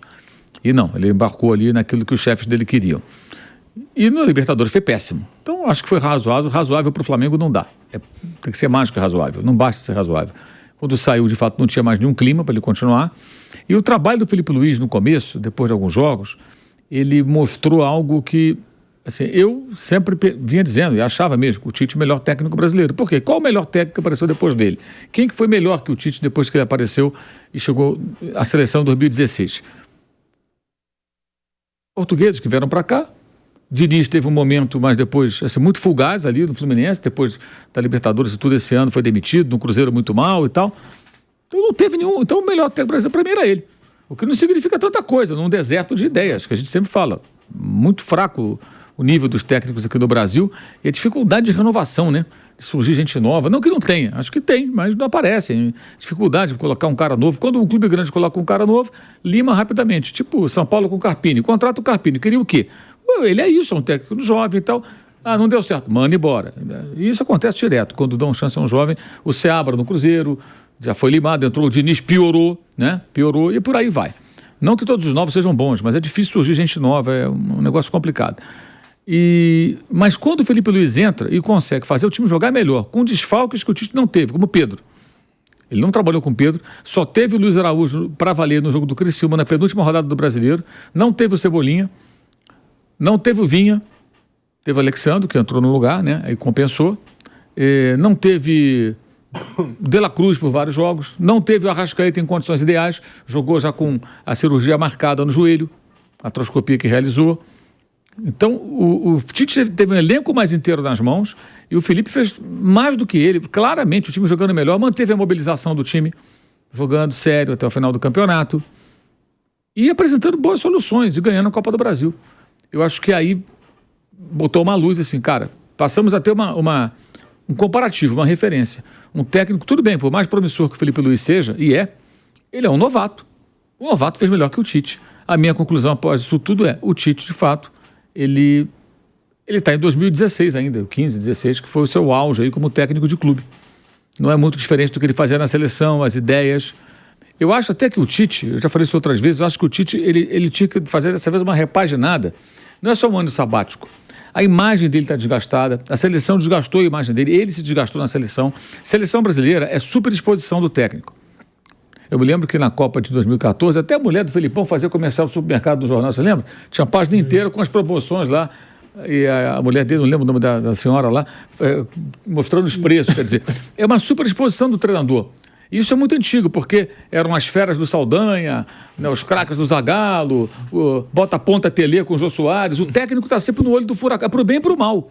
Se ele ganha tudo, ele vira outra coisa. 2018, o Tite foi citado em pesquisas presidenciais. Ele nunca quis ser candidato de nada, mas foi citado em pesquisa, que era ano de eleição. Em 2018 ele faz várias peças publicitárias, já em 2022 não aparece em quase nenhuma, né? Acho que nenhuma. Pelo desgaste, né, que ele teve. Então a seleção foi amassando a imagem dele. Aí quando ele reaparece no Flamengo, depois, não foi um ano sabático, mas quase isso, né? Ele ficou parado até outubro, mais ou menos. É o mesmo Tite, né, gente? Aquela mesma entrevista enfadonha, aquele titê chatíssimo, os mesmos auxiliares, o filho dele, pessoas, isso eu falo sempre também, há muito tempo, ele não tem ninguém no grupo dele, não tinha, que pense diferente. Para no momento de decisão ali, alguém que veja futebol de outra forma, fala, Tite, não vamos fazer isso, vamos fazer aquilo, vamos mudar, vamos tentar, vamos arriscar isso aqui. É tudo muito igual na forma de falar, no dialeto, na postura, é tudo muito igual. A roupa, igual aquela roupa dele, aquela camisa abotoada na manga, um calor desgraçado no Rio de Janeiro, aquela camisa abotoada, agora aqui em cima, sabe? Talvez ele precisasse mudar, fazer um media training, mudar um pouco, contratar alguém bom, né? Para mudar um pouco a forma de falar. Essa questão da comunicação é importante, gente. Quando o técnico vai falar na coletiva, ele não vai falar para os amigos dele, nem para a turma do Tati Case. Ele está falando para o torcedor. Então ele tem que se comunicar bem. Como um político tem que se comunicar bem. Ou você não quer ser entendido. Você tem que dar coletiva, faz parte do seu trabalho. O Renato falou outro dia, dou coletiva porque é obrigação, vou mandar auxiliar. Não, ele tem que dar, está escrito no regulamento, o técnico tem que dar a entrevista coletiva. Faz parte do roteiro. E ele, inclusive, o Tite escapou de algumas, colocando o filho, aquela pré-jogo, né? Filho, César Sampaio, o Kleber Xavier, que trabalhava então com ele, agora não mais. E depois do jogo... Fábio Manzeridian também, quando tinha algum jogador lesionado. Preparador físico. Então, assim, ele teria que mudar um pouco isso, sabe? Melhorar a sua comunicação. Antes tarde do que nunca. Falar de forma mais clara. Por que não fala ponta, fala externo desequilibrante? Você acha que o porteiro de edifício, que está ali com o radinho... Ainda tem, tá? Porteiro de edifício com radinho de pilha no ouvido, ouvindo a Jovem Pan. Está ali, escutando, depois do jogo do Brasil, a coletiva, ou do Flamengo, do time que for. Aí ele fala externo desequilibrante, fala, que diabo é isso aqui? Falou ponta. O 9 terminal. O homem terminal, ou o centroavante. Isso é uma bobagem, gente, isso é uma besteira. E o pior é que tem gente na imprensa que fala essas bobagens. É pior ainda, porque nós somos profissionais da comunicação. Se você se comunica de uma maneira que o cara do outro lado não entende, está tudo errado. E o Tite, como técnico, ele precisa mudar isso. A comunicação é importante.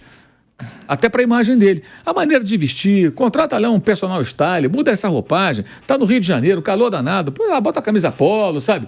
Ou a roupa do clube ali e tal. Então fica aquela imagem sempre do Tite da seleção. E a torcida do Flamengo claramente tinha uma resistência a ele. Pelo fracasso na seleção, porque o torcedor acaba torcendo pela seleção brasileira, bem ou mal, né? Uns mais, outros menos. Mas esse cara que perdeu 2 Copas do Mundo, já começa assim. E pela identificação dele com o Corinthians, que não é um rival direto, como um Vasco, por exemplo, mas é um rival do Flamengo, é um time que o Flamengo enfrenta. E ele veio muito identificado. Então, acho que faltou tudo isso. O mais importante é a questão do campo. Mas mudar um pouco a imagem também. É uma imagem desgastada. Pode parecer besteira o que estou falando, mas isso pesa também. Eu me lembro de inúmeras coletivas lá, fazendo um live no meu canal, coletiva do Tite, eu colocava lá. Não, vou sair, vou embora. As pessoas reclamavam. Agora, depois com a mudança, o pessoal elogia a coletiva do Felipe Luiz, porque ele fala do jogo, ele fala de forma mais clara, não fala tatiquez até agora, né? Tá indo bem, isso aí, tá indo bem. Então, isso tudo acho que faz parte de um pacote que agora eu acho que o momento assim, do período sabático dele, não sei se vai ser de um ano, quanto tempo vai ser, seria interessante ele repensar um pouco isso tudo, sabe? Mudar um pouco, caso ele vai voltar, acho que vai voltar a trabalhar, ele ainda tem muita linha para queimar, porque já chegou que é mais desgastado e saiu muito em baixa, né? Porque, na verdade, ele colecionou fracassos, 2 na seleção e 1 no elenco mais caro da América do Sul. Então isso pesa, né? Qualquer um que falar do Tite, o cara fala, esse cara já foi. E rever ideias sobre futebol também, né? Porque aqui no Brasil, o futebol jogado no Brasil, de 19 para cá, ele mudou muito. E o Tite estava na seleção. Quando ele volta, ele encontra outra realidade, outros embates, outros adversários, comportamento dos jogadores. E acho que isso tudo acabou fazendo com que ele fosse mal. O Mauro, o último trabalho dele em clube, antes de voltar, já tinha sido ruim, que foi o Corinthians 16. Uma tentativa de reformulação. Que ele tá, o time lá do Matheus Vital, Guilherme, enfim, chama Giovanni. Gabriel, Giovanni. Exatamente. Esse time já foi muito ruim. Esse time, inclusive, é eliminado em Itaquera pelo time do Diniz numa semifinal de Campeonato Paulista. Mas já foi um trabalho em que o Corinthians gastou muito, esses jogadores foram caros. E o Corinthians naufragou naquele ano. E o Tite, né? 7 anos à frente da seleção brasileira, 2 Copas do Mundo, ficou com a imagem desgastada, como disse o Mauro César, e até a gente, quando puxa, né, pelo mercado de técnicos, e a gente vê, por exemplo, o Fernando Diniz, que eu acho que é um outro caso, mas é parecido nesse sentido, porque se o Tite está precisando, de repente, mudar o personal training, o personal stylist e tudo mais, a gente vê técnicos como o Fernando Diniz, que ganharam em cima de um modelo de jogo e não abrem mão desse modelo de jogo também. Deu certo ali, vou ficar estagnado aqui para sempre. É o que passa de impressão, né? Quando a gente fala também nesse mercado de novos técnicos. Às vezes o dirigente não quer dar confiança, não quer dar continuidade, não entende muito bem o trabalho de quem está chegando ou quem está tentando se afirmar no mercado, e às vezes também tem técnicos como o Fernando Diniz que chegam, mostram um bom trabalho e ficam ali parados naquele modelo, naquele estilo de jogo para sempre, né? Como se só pudesse jogar daquela forma, daquela maneira. E o Tite, em 7 anos de seleção, parece que ele se perdeu muito, né? No cotidiano de clube, no dia a dia de clube, que é diferente, né? Parece que ele saiu da seleção brasileira, depois foi assumir o Flamengo e já se deparou com algo totalmente diferente. Bruno Prado, a gente aqui avaliando o trabalho do Tite à frente do Flamengo, existia uma expectativa enorme em cima do trabalho dele, também pelo elenco que o Flamengo tem, e ele trabalhou com vários dos jogadores, né, do Flamengo na seleção brasileira, então havia uma expectativa pelo trabalho do Tite que acabou não se concretizando, Bruno Prado. O resultado acaba determinando, né, e é muita coisa. O futebol brasileiro, ele desgasta a imagem muito rápido, acho que de qualquer treinador. Existem problemas com os treinadores brasileiros, sim, e o cenário futebol brasileiro, ele também dificulta muito que haja essa renovação. O Mauro citou o Thiago Carpini aqui. O Carpini durou 18 jogos no São Paulo. Carpini, não vou fazer uma retrospectiva da carreira dele, pegar bem recente, ele vai bem no Água Santa, é vice-campeão paulista, pega o Juventude na Série B, sobe, então 2 bons trabalhos, por isso ele vai parar no São Paulo. No São Paulo começa uma empolgação também por causa de 2 jogos, né? E não é culpa dele, porque ele foi o primeiro treinador a vencer o Corinthians em Itaquera, e na sequência ele ganha a tal da Supercopa do Brasil com o Palmeiras. Aí começou aquela palhaçada toda, carpinismo, todas essas palhaçadas todas essas palhaçadas que falam atualmente, e o cara não tem culpa disso, né? Então ele ficou 18. Até mais ou menos metade dos jogos dele era carpinismo. Aí a outra metade era uma porcaria que não servia mais pra nada. Aí o cara pega o Vitória e faz uma boa campanha com o Vitória. Então, dos últimos 4 bons trabalhos, 3 foram bons. Nos últimos 4 trabalhos dele, 3 foram bons. Só no São Paulo que não. Porque tem essa coisa também, pedem renovação, mas quando vem um cara novo, se o cara não ganha tudo, que o Carpini chegou a ganhar do Corinthians, ganhou essa Supercopa do Palmeiras, mas se o cara não ganha sempre, a única chance do Carpini ficar no Brasileiro era ser campeão paulista. Se não fosse campeão, iam querer a cabeça dele. A diretoria do São Paulo não é das mais firmes para segurar, né? Quando começa a torcida a pegar no pé, você sabe que daqui a pouco eles vão tirar. Não é daquelas mais final, vamos segurar, não vai segurar nada. Então questão do Carpini não querer. Diziam que ele tinha má vontade com o Rames. Sim, como se o Carpini tivesse poder de escolher que o Rames Rodrigues vai jogar ou não, né? Carpini nem tinha esse poder, não foi ele que afastou o Rames Rodrigues, era uma coisa da diretoria. Então, assim, pedem renovação, mas não deu. O Felipe, ele agrada porque ele ganha. E eu acho o Felipe muito bom. Eu não tô falando que são bons ou ruins. Falando como as coisas são. Se o ano que vem o Felipe tiver resultados ruins, ele vai também ser massacrado. O Silvinho, no Corinthians, ele foi quinto no Brasileiro. E quando ele saiu, parecia assim que o time tinha sido rebaixado. É uma coisa muito difícil também.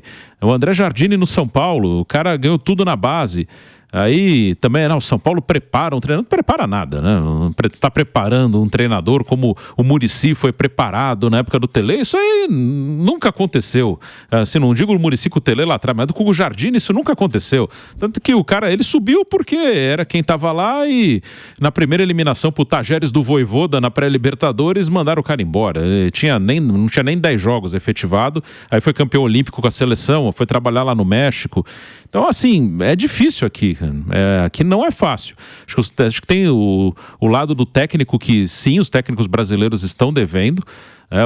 Mesmo o Diniz, o Dorival, que passaram pela seleção recentemente. Mas existe uma dificuldade, assim, é duro renovar. O Rogério, que eu acho que é um cara muito promissor. O Rogério Ceni no Bahia, ele fez um bom brasileiro no Bahia. E assim, tem reações que parece que o time está sendo rebaixado. O Bahia em nenhum momento correu risco de cair no campeonato. O Bahia ficou o campeonato inteiro entre os 10 melhores. O Bahia quase caiu no ano passado. Sim. Então, assim, há muito exagero. O Rogério começou a ser tratado uma parte do campeonato como se fosse um péssimo treinador. O cara não pode trabalhar aqui, tem que ir embora. E fizeram um boneco dele. Assim, é difícil. Há um pedido por renovação, mas não permitem, assim, chega um cara novo, se ele não ganhar tudo e de todo mundo jogando muito bem, ele não consegue ficar também, ele não consegue ter o mínimo de tempo para ele consolidar como treinador. E assim, o Bruno cita o trabalho feito pelo Rogério Ceni no Bahia. No ano passado foi isso, né? O Bahia ficou até a última rodada brigando para não cair, ficou ali Bahia, Santos, Vasco, quem caiu foi o Santos, permaneceram Vasco e Bahia. E nesse ano o Bahia ficou boa parte do campeonato na parte de cima da tabela, né? Não correu riscos o Bahia de ser rebaixado à Série B do Campeonato Brasileiro com o trabalho do Rogério Ceni, que é claro, tem as suas pontuações, né? Tem os seus pontos a melhorar, certamente, né? Um time que tem muita posse de bola, que às vezes não sabe refletir ou transformar essa posse de bola em chances, ou quando cria grandes chances, perde essas grandes oportunidades, né? Enfim, são pontos que o Bahia pode melhorar, mas ainda assim nem se compara com o ano de 2023. E o outro que foi citado também pelo Mauro, que é o Seabra, ele sai do Cruzeiro porque havia uma pressão para ele sair, né? Aí depois falou, o Diniz foi mal, ok, mas o Diniz só chega porque havia uma pressão para o Seabra sair e o time estava bem. Até vinha numa sequência de jogos sem vencer, mas nos exageros que acontecem, acho que uma coisa que complicou muito o trabalho do Seabra foi ter vencido o Botafogo por 3-0 no Engenhão, que começaram a achar que era o Barcelona do Messi e do Guardiola. Depois daquilo, o Cruzeiro não ganhou mais nenhum jogo fora de casa no campeonato. Então, até o finalzinho, o time ficou sem ganhar nenhum jogo fora de casa. Então, ali também que o cara começaram a achar que o Seabra era o novo Guardiola, quando viram que ele não era o novo Guardiola, começaram a achar que ele era o pior de todos e que não podia dirigir o Cruzeiro. E o Tite, Piperno, ele ficou 7 anos à frente da seleção e é claro que desgastou muito e levou os mesmos métodos para o Flamengo, a mesma coletiva, o mesmo jeito de trabalhar, enfim. Mas lá no começo da trajetória dele pela seleção, que ele começa muito bem, o Brasil estava ali com uma certa dificuldade nas eliminatórias, ele chega, emenda uma sequência de vitórias, enfim, o Brasil até jogando bem e vai para a Copa do Mundo com moral e sendo garoto propaganda e ao mesmo tempo nas entrevistas coletivas a gente ouvia, nossa, a classe do Tite, como ele fala bem e ainda divide o protagonismo. Foi algo que deu certo ali e ele falou, deu certo, eu vou continuar fazendo, e continuou fazendo isso por mais 7, 8 anos, Piperno. Deu uma estagnada o Tite. Será que foi isso que fez o Tite não fazer assim, não realizar um trabalho tão bom à frente do Flamengo? Ô Pedrinho, entre a saída da seleção brasileira após a eliminação na Copa do Mundo e a chegada ao Flamengo, se passaram mais ou menos 10 meses. Então também é um momento, assim, é tempo mais do que suficiente para, em qualquer área de atuação, um profissional fazer uma reavaliação aí, né, do que deu certo, do que deu errado, daquilo que ele tem que mudar. Faltou isso ao Tite. Então, veja, a impressão que me passou é que o Tite não soube lidar com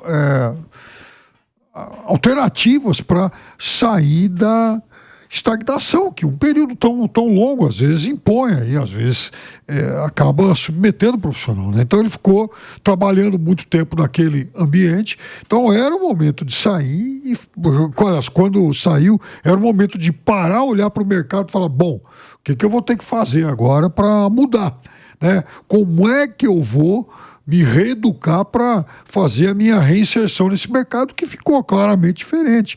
Quando o Tite, por exemplo, saiu do Corinthians para assumir a seleção brasileira, o futebol brasileiro tinha só técnicos brasileiros trabalhando aqui, então era um outro tipo de mentalidade.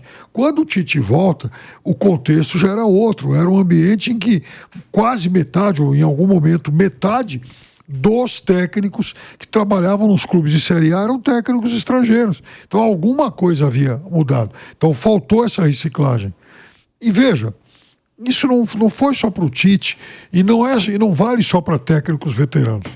O Bruno rapidamente citou o Fernando Diniz. Muito bem.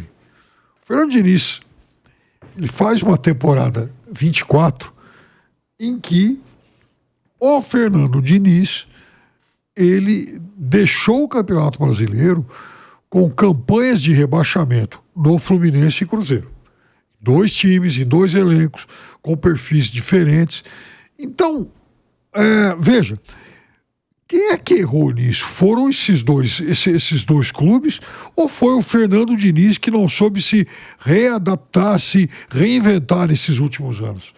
Então, o trabalho dele foi razoável, foi bem sucedido naquele Fluminense 23, ele conquista Libertadores, o melhor título da história do clube, lindo, maravilhoso, mas aí vem esse 2024 em que ele só toma pancada. Será que o técnico não tem também essa capacidade de observar o mercado, observar o ambiente para falar, puxa, algumas coisas que eu fiz lá atrás que deram certo já não estão mais.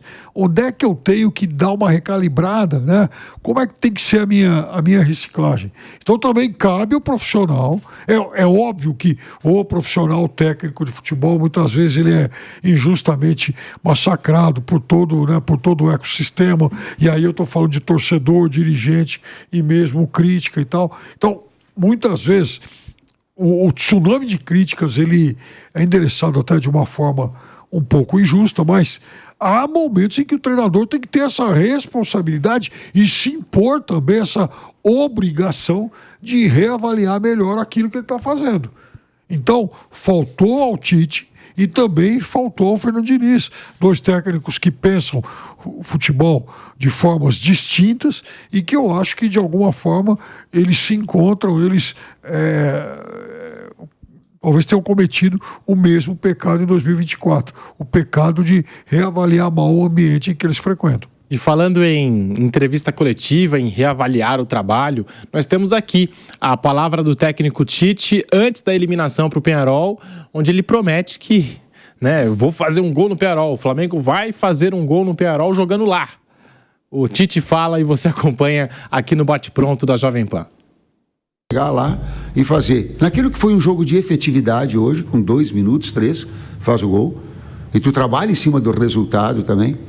E aí dos nossos erros que cometemos também, foi afoito em alguns momentos, precipitou em outros o goleiro teve a felicidade. Vai criar metade das oportunidades que criou hoje, vai fazer gol lá. Me cobra depois. Tá aí a palavra do Tite, lembrando que depois da eliminação ele é cobrado ali na entrevista coletiva pelo paparazzo rubro-negro, que pergunta, fala, você prometeu que ia fazer um gol aqui e tudo mais, e aí o Tite disse que não tinha prometido nada, não prometi nada não, enfim, e um dado muito ruim, o Flamengo do Tite em 2024 teve o segundo maior número percentual de derrotas desde 2019. O único ano que ficou à frente de 2024 é 2023, considerado para muitos torcedores como o pior ano da história do Flamengo. Porque em 2019, 0,12, né? 9 derrotas em 74 jogos, um ano assim muito bom do Flamengo, que o torcedor recorda até hoje, né? Desse ano de 2019. 2020, percentual aí de 0,18, 13 derrotas em 70 jogos. 2021, 0,17, 13 derrotas em 75 jogos. Em 2022, 0,19, 15 derrotas em 77 jogos. Em 23, 0,26, com 20 derrotas em 76 jogos. E até a demissão do Tite, 11 derrotas em 54 jogos, 0,20, né, o percentual, a taxa de derrotas do Flamengo com o técnico Tite, né? E assim, o Tite nunca foi, né, um cara assim, pelo menos que eu me lembre, né, de prometer que marcaria gols, que venceria partidas. Talvez nesse momento, Piperno, ele demonstrou que tinha perdido a sua essência no Flamengo, que não sabia mais o que fazer, e o Flamengo, nessa altura, sem o Pedro, né? O Pedro já estava machucado, só mostrou a dependência que o Flamengo tem de um centroavante como o Pedro.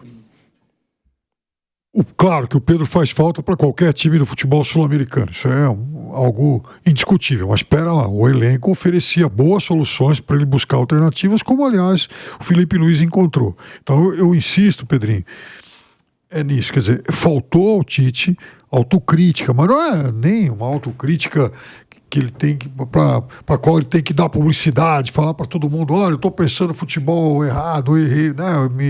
Enfim, equivoquei nisso, aquilo. Não, dele para ele mesmo, para chegar lá no dia do trabalho, no momento de trabalhar com elenco, enfim, situações de buscar soluções diferentes, dele colocar isso em ação. Quer dizer, então, isso que o Tite e o Fernando Diniz têm obrigação, claro, enfim, obrigação se eles quiserem manter carreiras aí em times de alto padrão, aí sim eles têm que mostrar que fizeram, porque ninguém, assim, eu acho que ninguém de juízo vai contratar o Tite e o Fernando Diniz confiando em que eles consigam oferecer apenas aquilo que eles ofereceram em 2024. Aí é muito pouco. Agora eu vou precisar fazer um rápido intervalo, coisa rápida, e já voltamos com um bate-pronto especial nessa virada de ano. Voltamos já.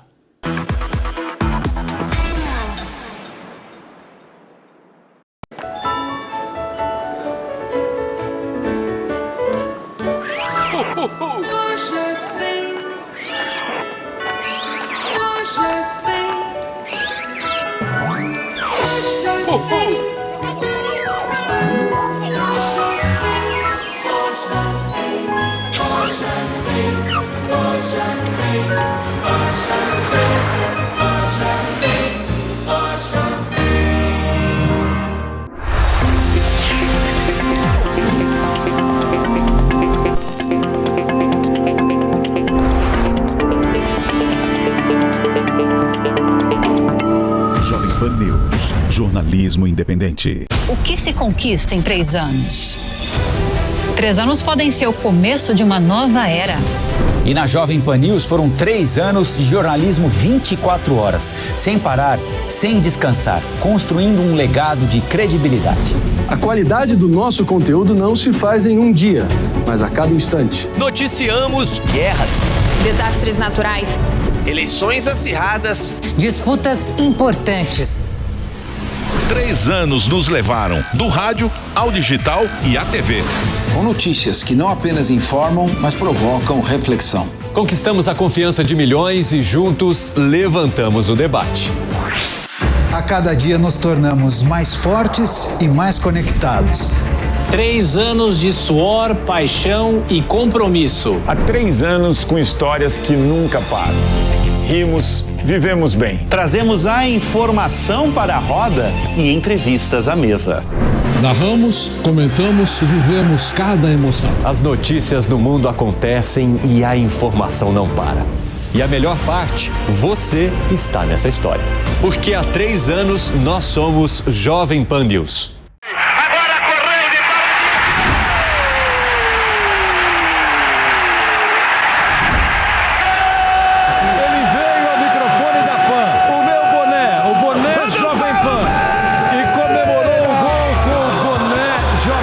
O time de esportes da Jovem Pan News está pronto para acompanhar, debater, informar e vibrar com você em todas as competições. Jovem Pan Esportes, com você aonde estiver. No 3 em 1, a gente te coloca por dentro do que é mais relevante no cenário político e econômico e te instiga a criar sua própria opinião. Com um time de jornalistas e comentaristas sempre pronto para contestar e discutir o que é notícia em nosso país. No 3 em 1, de segunda a sexta, às 4 da tarde, na Jovem Pan News.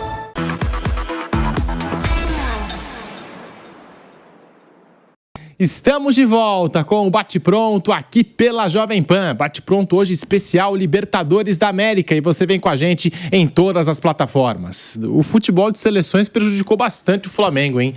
Prejudicou bastante esse trabalho do Tite, especialmente.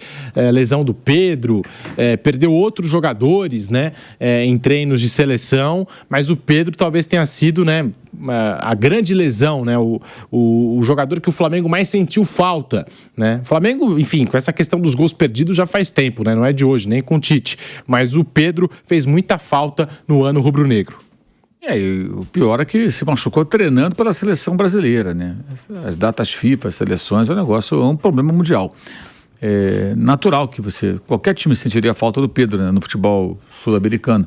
Você vê que ele ficou até o final do ano, durante um bom tempo ele ainda era artilheiro do Campeonato Brasileiro, depois foi superado, mas quem superou não abriu grande vantagem, ele parou de jogar mais de 3 meses antes do final do Campeonato Brasileiro.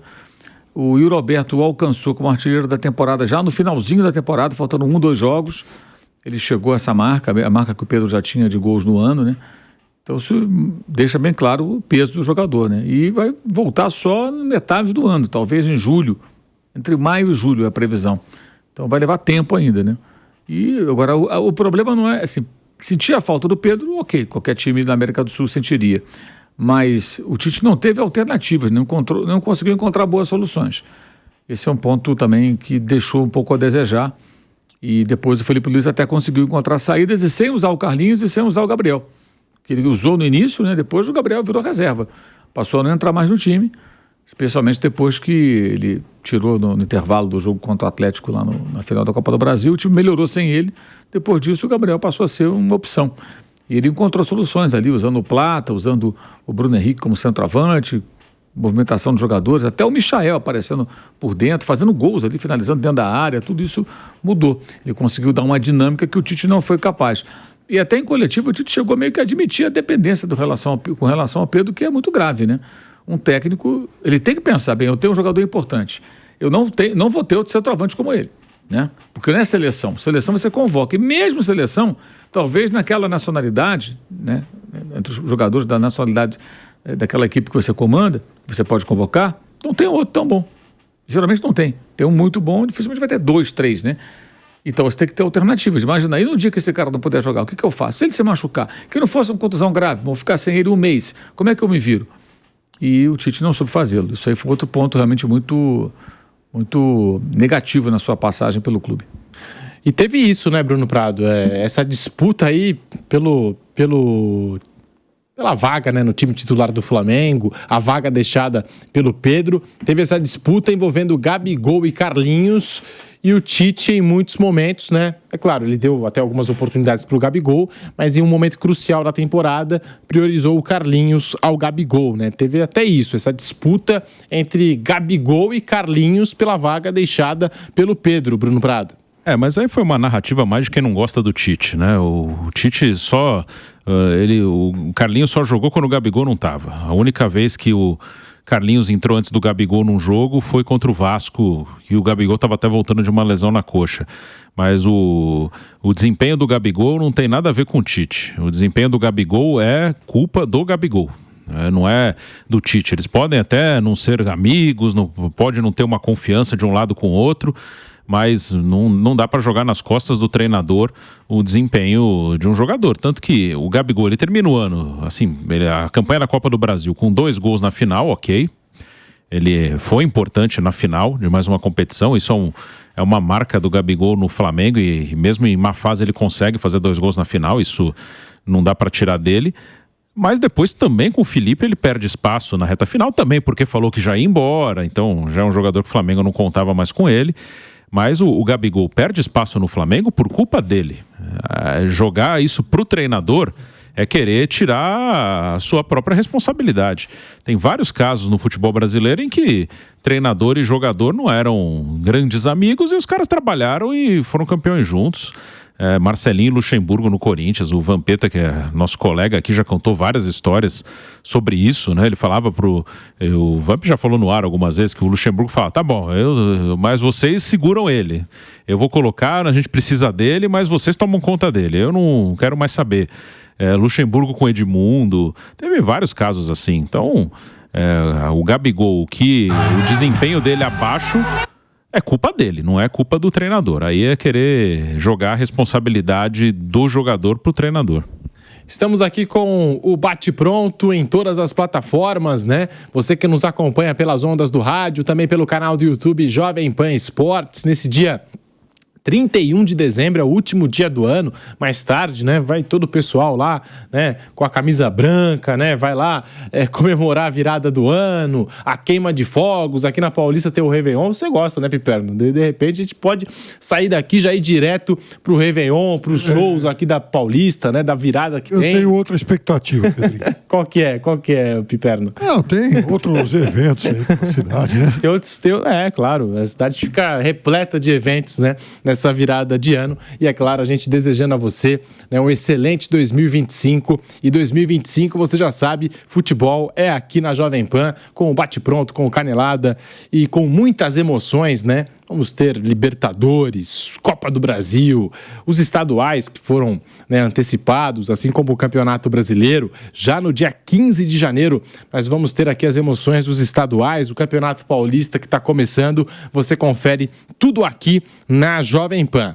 Bom, ainda falando do Flamengo, e agora até puxando o Botafogo também, porque um dos temas que mais gerou discussão nas redes sociais entre os torcedores foi a discussão entre o título do Botafogo desse ano, de 2024, ter sido mais épico que o do Flamengo em 2019. E esse tema foi levantado após uma fala do Arthur Jorge, né? Aí, Eduardo, eu tô confundindo com o meio-campista do Botafogo. O Arthur Jorge, técnico do Fogão, na entrevista coletiva do título, ele disse que foi mais épico, né? O título do Botafogo foi o mais épico de uma final de Libertadores, pelas circunstâncias, por tudo que o Botafogo produziu com um jogador a menos desde o início. E aí, a gente tem, do outro lado, a declaração do Felipe Luiz, técnico do Flamengo, titular daquele time emblemático rubro-negro, e ele foi questionado, né? Flamengo 2019, Botafogo 2024, e abriu o jogo, né? Enfim, acabou com qualquer tipo de comparação o Felipe Luiz. Nós temos aqui a palavra do técnico do Flamengo e jogador que participou dessa conquista memorável, épica do Mengão. O Felipe Luiz fala e você acompanha aqui no Bate Pronto da Jovem Pan. Injusto, né? As comparações não são justas. O futebol é outro, os jogadores são outros. Cada ano que passa, o futebol evolui e nós fomos os melhores de 2019, naquela época, e o Botafogo está sendo o melhor de 2024, né?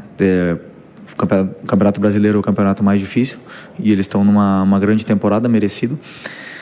Mas vamos lá, são 4. Eu sempre penso assim: todo mundo começa com os clubes da Série A começam com a possibilidade de disputar 4 títulos no ano: o estadual, o brasileiro, a Copa do Brasil e a Libertadores. O Flamengo conseguiu conquistar 2 desses 4, né? E o Botafogo provavelmente vai conquistar os 2.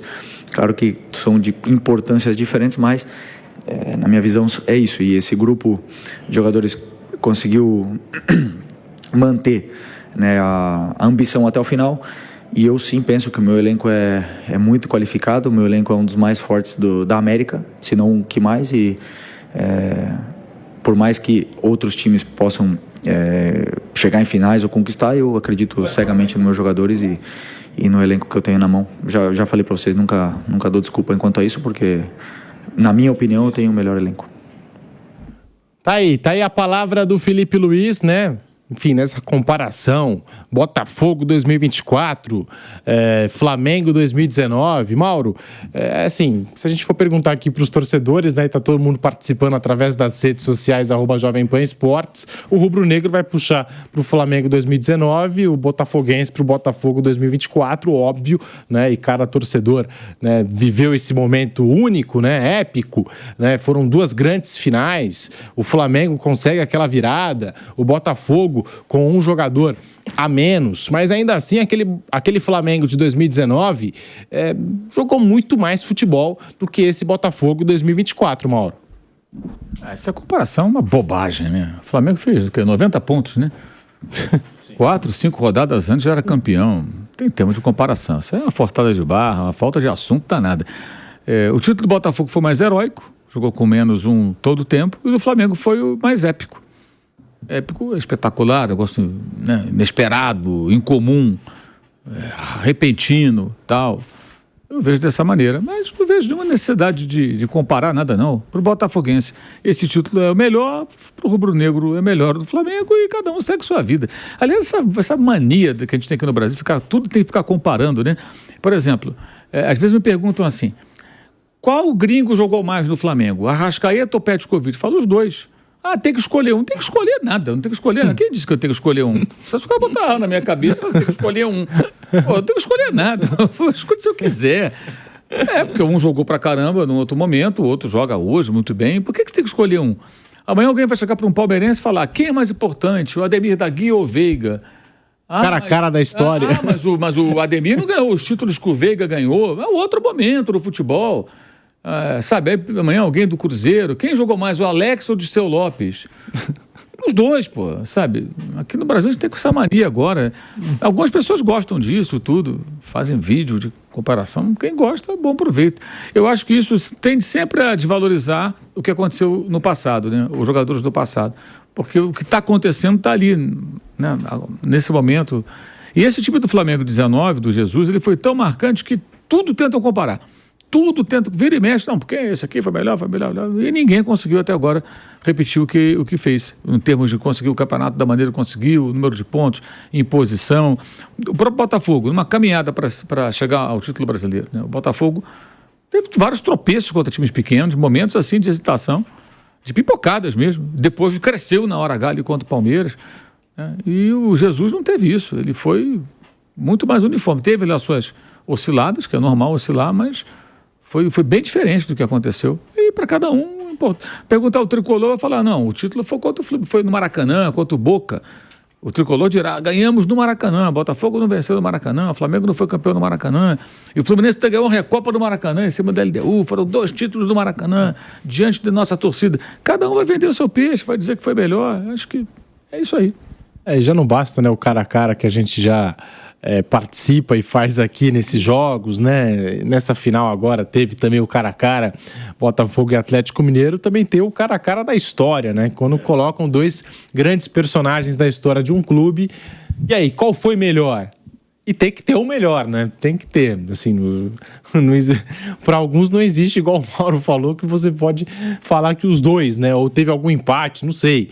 Mas, Piperno, nesse caso, Flamengo 2019 eu acho muito mais incontestável do que o Botafogo 2024. Então, eu pensei que eu fosse ter a chance de pular esse assunto, né? Porque como eu não sou sommelier de emoções, eu vou contar a verdade. Nos bastidores, antes de começar o programa, eu estava conversando com você. Boa. Nosso Kaique Lima. E eu falei, olha, se me perguntarem qual foi, porque como eu não sou sommelier de emoções e tal, se me perguntarem qual a final mais épica de Copa Libertadores, às vezes eu passo meus finais de noite, começo de madrugada no YouTube, vendo essas coisas antigas. Eu gosto. Né? E eu sou um fã incorrigível da decisão de 1966. Para mim foi a mais sensacional Libertadores da história. E era um momento de regulamento esquisito em que se jogava demais. Então, o River Plate, por exemplo, ele foi vice-campeão jogando 17 vezes. Porque na primeira fase ele teve que fazer 10 jogos. Era uma chave de 6, era um regulamento esquisito. Depois vai para a segunda fase, grupos de 4, e naquela segunda fase, ele empata em número de pontos com o Independiente, que era outro super time.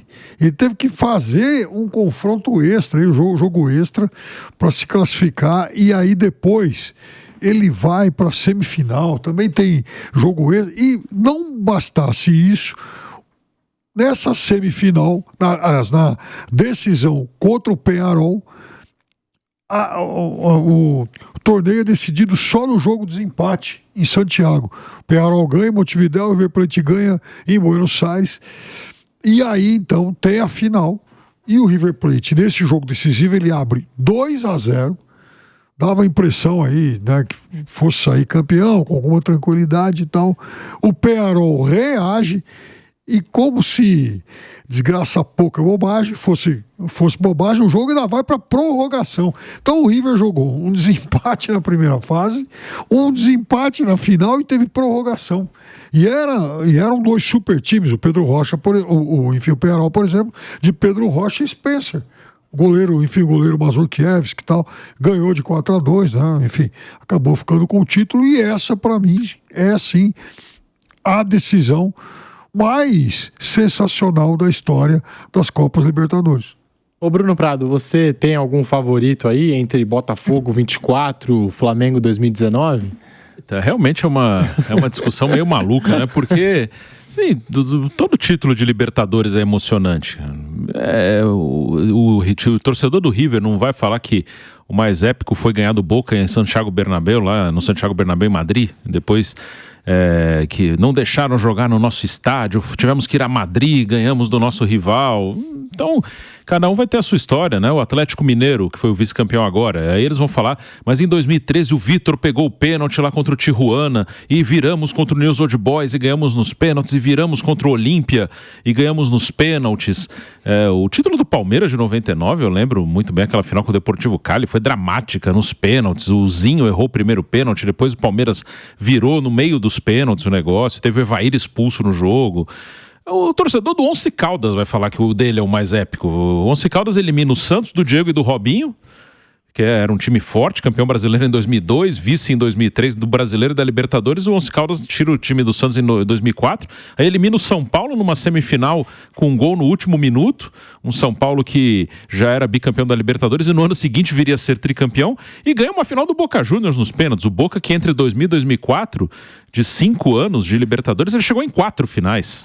E o Once Caldas quase ganhou o Mundial nos pênaltis contra o Porto. Então, torcedor então, já que tem essa discussão, eu vou votar no título do Once Caldas de 2004, como o título épico. Pronto, pro Bruno Prado, nem Botafogo 24, nem Flamengo 2019. Once Caldas. Viu? Então o Peñarol de 66. E o Peñarol de 66 pro nosso Fábio Piperno. Boa. Você pode mandar pra cá, né? Aquele time memorável, que te marcou, histórico, através das redes sociais, @Jovem Pan Esportes. Estamos em todas as redes sociais, no Instagram, no Twitter, no TikTok, no Facebook. Você segue lá, @Jovem Pan Esportes. Agora, abrindo aqui espaço também para a Copa Sul-Americana, hein? Porque o Racing venceu a Copa Sul-Americana, derrotou o Cruzeiro na grande decisão por 3-1 no estádio La Nueva Ola, em Assunção.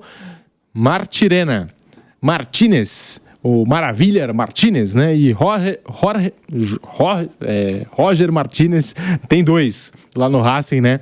Marcaram os gols da conquista da academia, que voltou a levantar uma taça internacional depois de 36 anos. O Racing, que passa pelo Corinthians na semifinal, foi uma campanha épica. A gente está falando de campanhas épicas, essa foi uma campanha épica do Racing na Copa Sul-Americana, e toda a paixão do torcedor, Mauro César, né? A gente viu no jogo contra o Corinthians, né, na semifinal, jogo de volta, porque a decisão ocorreu lá no estádio, lá no Eva Ola, também uma festa muito bonita do torcedor argentino, que basicamente tomou conta do estádio, mas no jogo de volta, lá na Argentina, lá na casa, né, do Racing, a gente viu toda a paixão do torcedor do Racing, e 36 anos depois, o time voltou a levantar uma taça internacional. Mauro. E apesar desse domínio econômico do futebol brasileiro, né, o Racing venceu 3 brasileiros, né, eliminou o Atlético Paranaense goleado em Avejaneda, eliminou o Corinthians, né, empatando o São Paulo e vencendo na Argentina, e no jogo único contra o Cruzeiro foi bem superior, né? Teve até um gol tungado ali, né? Que até hoje ninguém entendeu por que anularam aquele primeiro gol do Racing ali, um impedimento que uma hora tinha aquele impedimento semiautomático, outra hora não tinha, essas coisas que acontecem, né? E o gol acabou sendo anulado.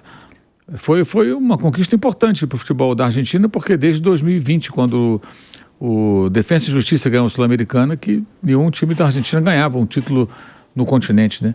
Então ficou 21, 22, 23 anos, 6 torneios disputados, né? Porque são, sem contar a Recopa, que você tem que chegar a partir dele, né? A partir de um deles. E nenhum argentino venceu, né? A Libertadores já desde 2018 que não vence, ganhou com o River Plate naquela ocasião. E foi incrível o Cruzeiro chegar na final, apesar de vir se arrastando, né? Conseguiu chegar, porque venceu o Lanús lá na Argentina no jogo de volta, mas foi muito mal na final. O Cruzeiro foi muito mal, a equipe muito confusa. Aí entra um pouco também da insistência do Fernando Diniz de assinar cada trabalho, né? O time para jogar da maneira que ele quer, saindo jogando, sair da pressão sempre com troca de passes curtos. Ele precisa estar bem treinado, às vezes falta tempo, não conseguiu ainda solidificar esse modelo de jogo e ele não abre mão disso. Acho que isso acaba expondo o Fernando Diniz em alguns momentos e o seu time também. E o Racing fez aquilo que todo mundo faz contra os times dele, né? Pressiona alto no começo para roubar a bola, consegue criar jogadas, consegue os gols, né? Conseguiu os gols e ali pavimentou a sua vitória e seu título, né? Mais de 40 mil pessoas atravessaram a fronteira para ver a equipe do Racing na final contra o Cruzeiro. 36 anos depois, o Racing voltou a conquistar um título internacional, Piperno, e foi contra o Cruzeiro. Cruzeiro que lá, nos anos 90, tirou um título de Supercopa do Racing. Sim. O Racing volta a uma decisão internacional e derrota o Cruzeiro 3-1 e foi muito superior o Racing. Foi um título merecido, Piperno. Merecidíssimo. É importante o Cruzeiro estar de novo também numa final sul-americana, algo que não acontecia há muito tempo, mas a torcida do Racing também, ela limpou a barra da Conmebol nessa final, né? Porque, veja, eu acho que é claro que a gente não pode querer descartar os nossos vizinhos desses grandes momentos de finais de campeonato e tal, mas aqui na América do Sul a gente não pode raciocinar com cabeça de Europa, né?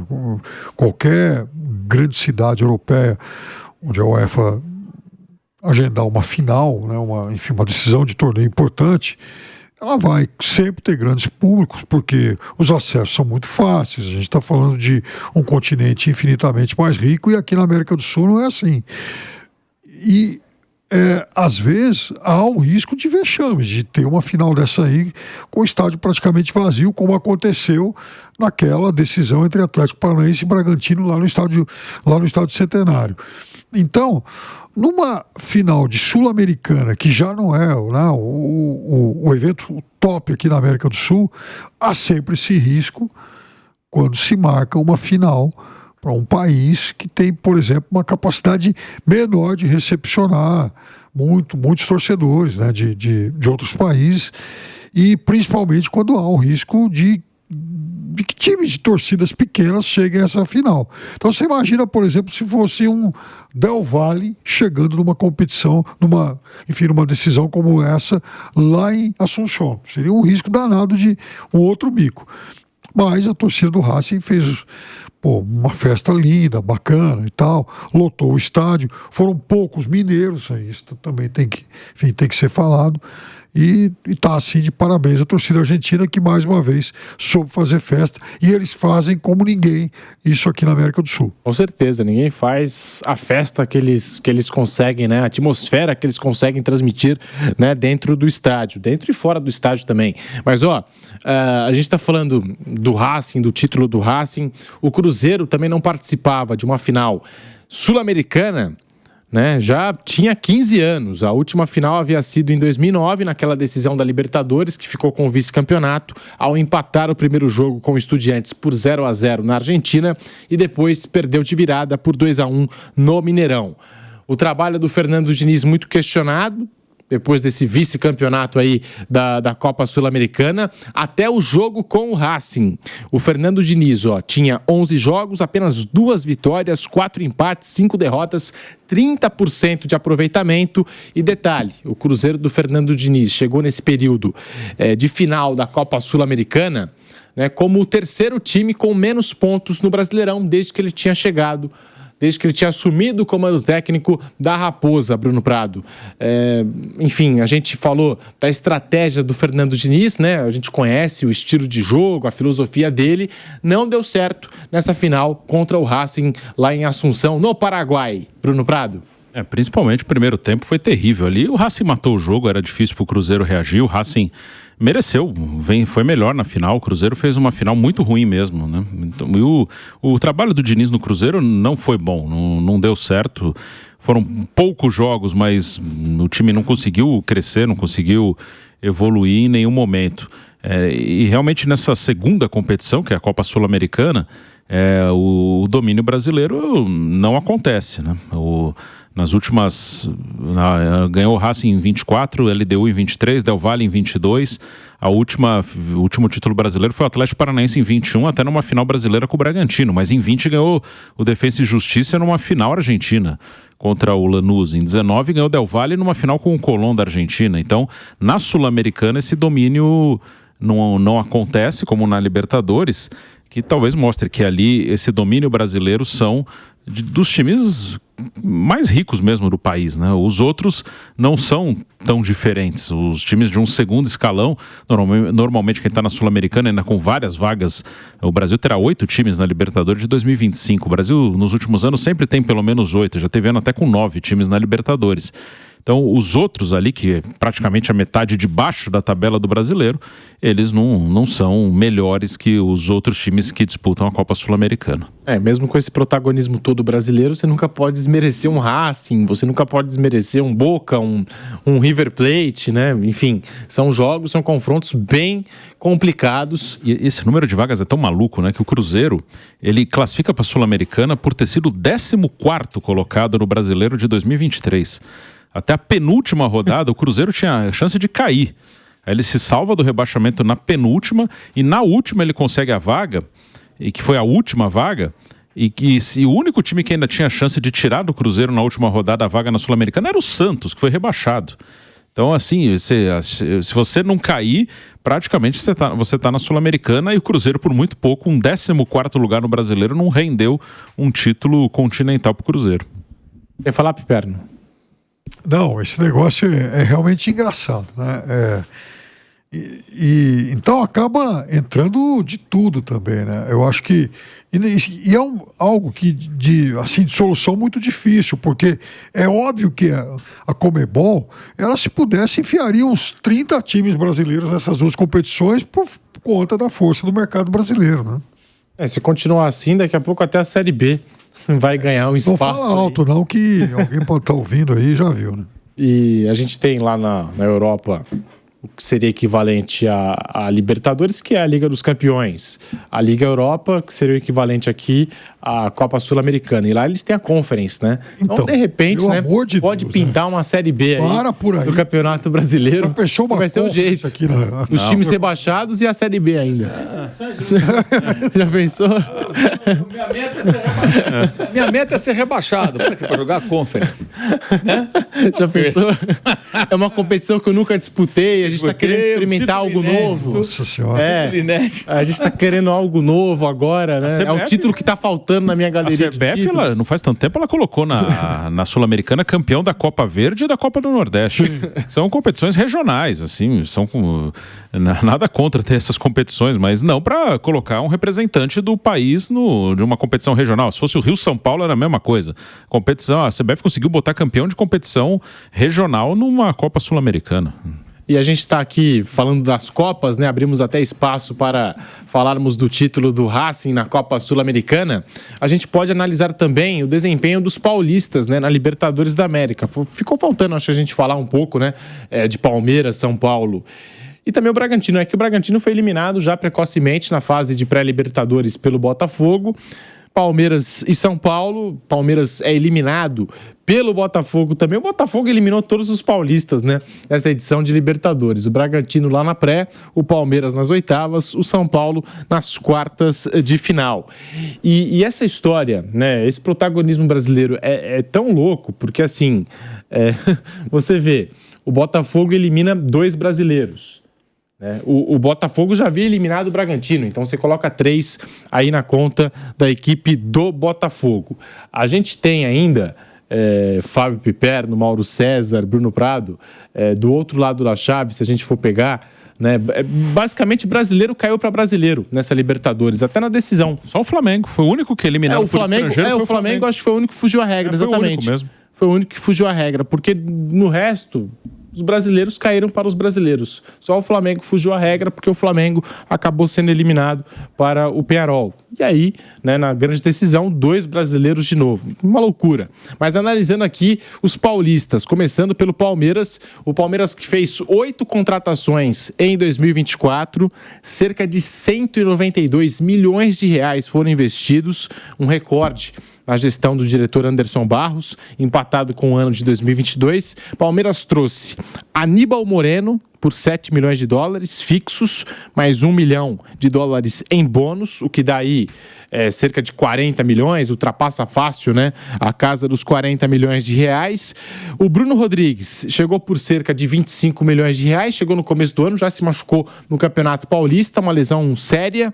O Caio Paulista, 3,8 milhões de dólares, cerca de 18 milhões e meio de reais. O Palmeiras desembolsou aí nessa contratação do Caio Paulista. O Lázaro, com um empréstimo de 1 milhão de euros, outro também que não se justificou. Rômulo, 6,3 milhões de reais. O Rômulo que foi destaque do Paulistão, mas até agora está tentando escalar a montanha para ver se tem alguma oportunidade no time do Palmeiras. Felipe Anderson chegou sem custo, mas enfim, deve ter ali, né, a questão do contrato, das luvas, que a gente não sabe, mas sem custo, porque não teve, né, entre Palmeiras e pagamento de multa, enfim, Palmeiras não teve que pagar nada para liberar o jogador lá da Lazio, estava em fim de contrato, Palmeiras foi lá e acertou. Maurício, 10 milhões e meio de euros, 62 milhões de reais, esse foi muito caro, e o Giai, 7 milhões e meio de dólares, 40 milhões de reais para o jogador que estava atuando lá no São Lourenço. Então aqui, puxando as contratações do Palmeiras, né, o Palmeiras terminou essa edição de Libertadores como a pior da era Abel Ferreira, né? Foi a pior campanha do Palmeiras na era Abel Ferreira na Libertadores, porque até então havia chegado em semifinais apenas e finais, né? O Palmeiras do Abel Ferreira, 2 finais e 2 semifinais. Agora caiu nas oitavas de final, com esse investimento todo que a gente citou, com essas contratações. Piperno no Palmeiras não conseguiu passar das oitavas da Libertadores e também não passou das oitavas da Copa do Brasil. Bom, Libertadores, resultado ruim, e o Palmeiras não era eliminado tão precocemente desde 2017, aquele time do Cuca que perdeu para o Barcelona de Guayaquil nos pênaltis aqui em São Paulo. Eu acho que foi uma Libertadores abaixo da crítica, não só pela eliminação precoce, mas também porque não jogou bem. Contratou muita gente, é verdade. Aliás, foi até um ano de paradoxos em relação a isso, porque foi o ano que mais gastou e também o ano do maior lucro da história. Até o final de outubro, o Balanço Palmeiras registrava aí um superávit de 197 milhões de reais e faturamento de 1,45 bilhões. Muita coisa. E claro que tudo isso turbinado também pelas receitas que entram por conta da venda dos garotos. Eu acho que nem vou me alongar muito sobre isso, e já falei bastante durante o ano, né? O Abel, eu acho que ele fez escolhas erradas, e uma delas, algo que ficou devendo, algo em relação ao qual ele ficou devendo, é que ele não deu ao torcedor palmeirense e ao time do Palmeiras a oportunidade de ver Estevão, Luiz Guilherme e Hendrick começando juntos um jogo.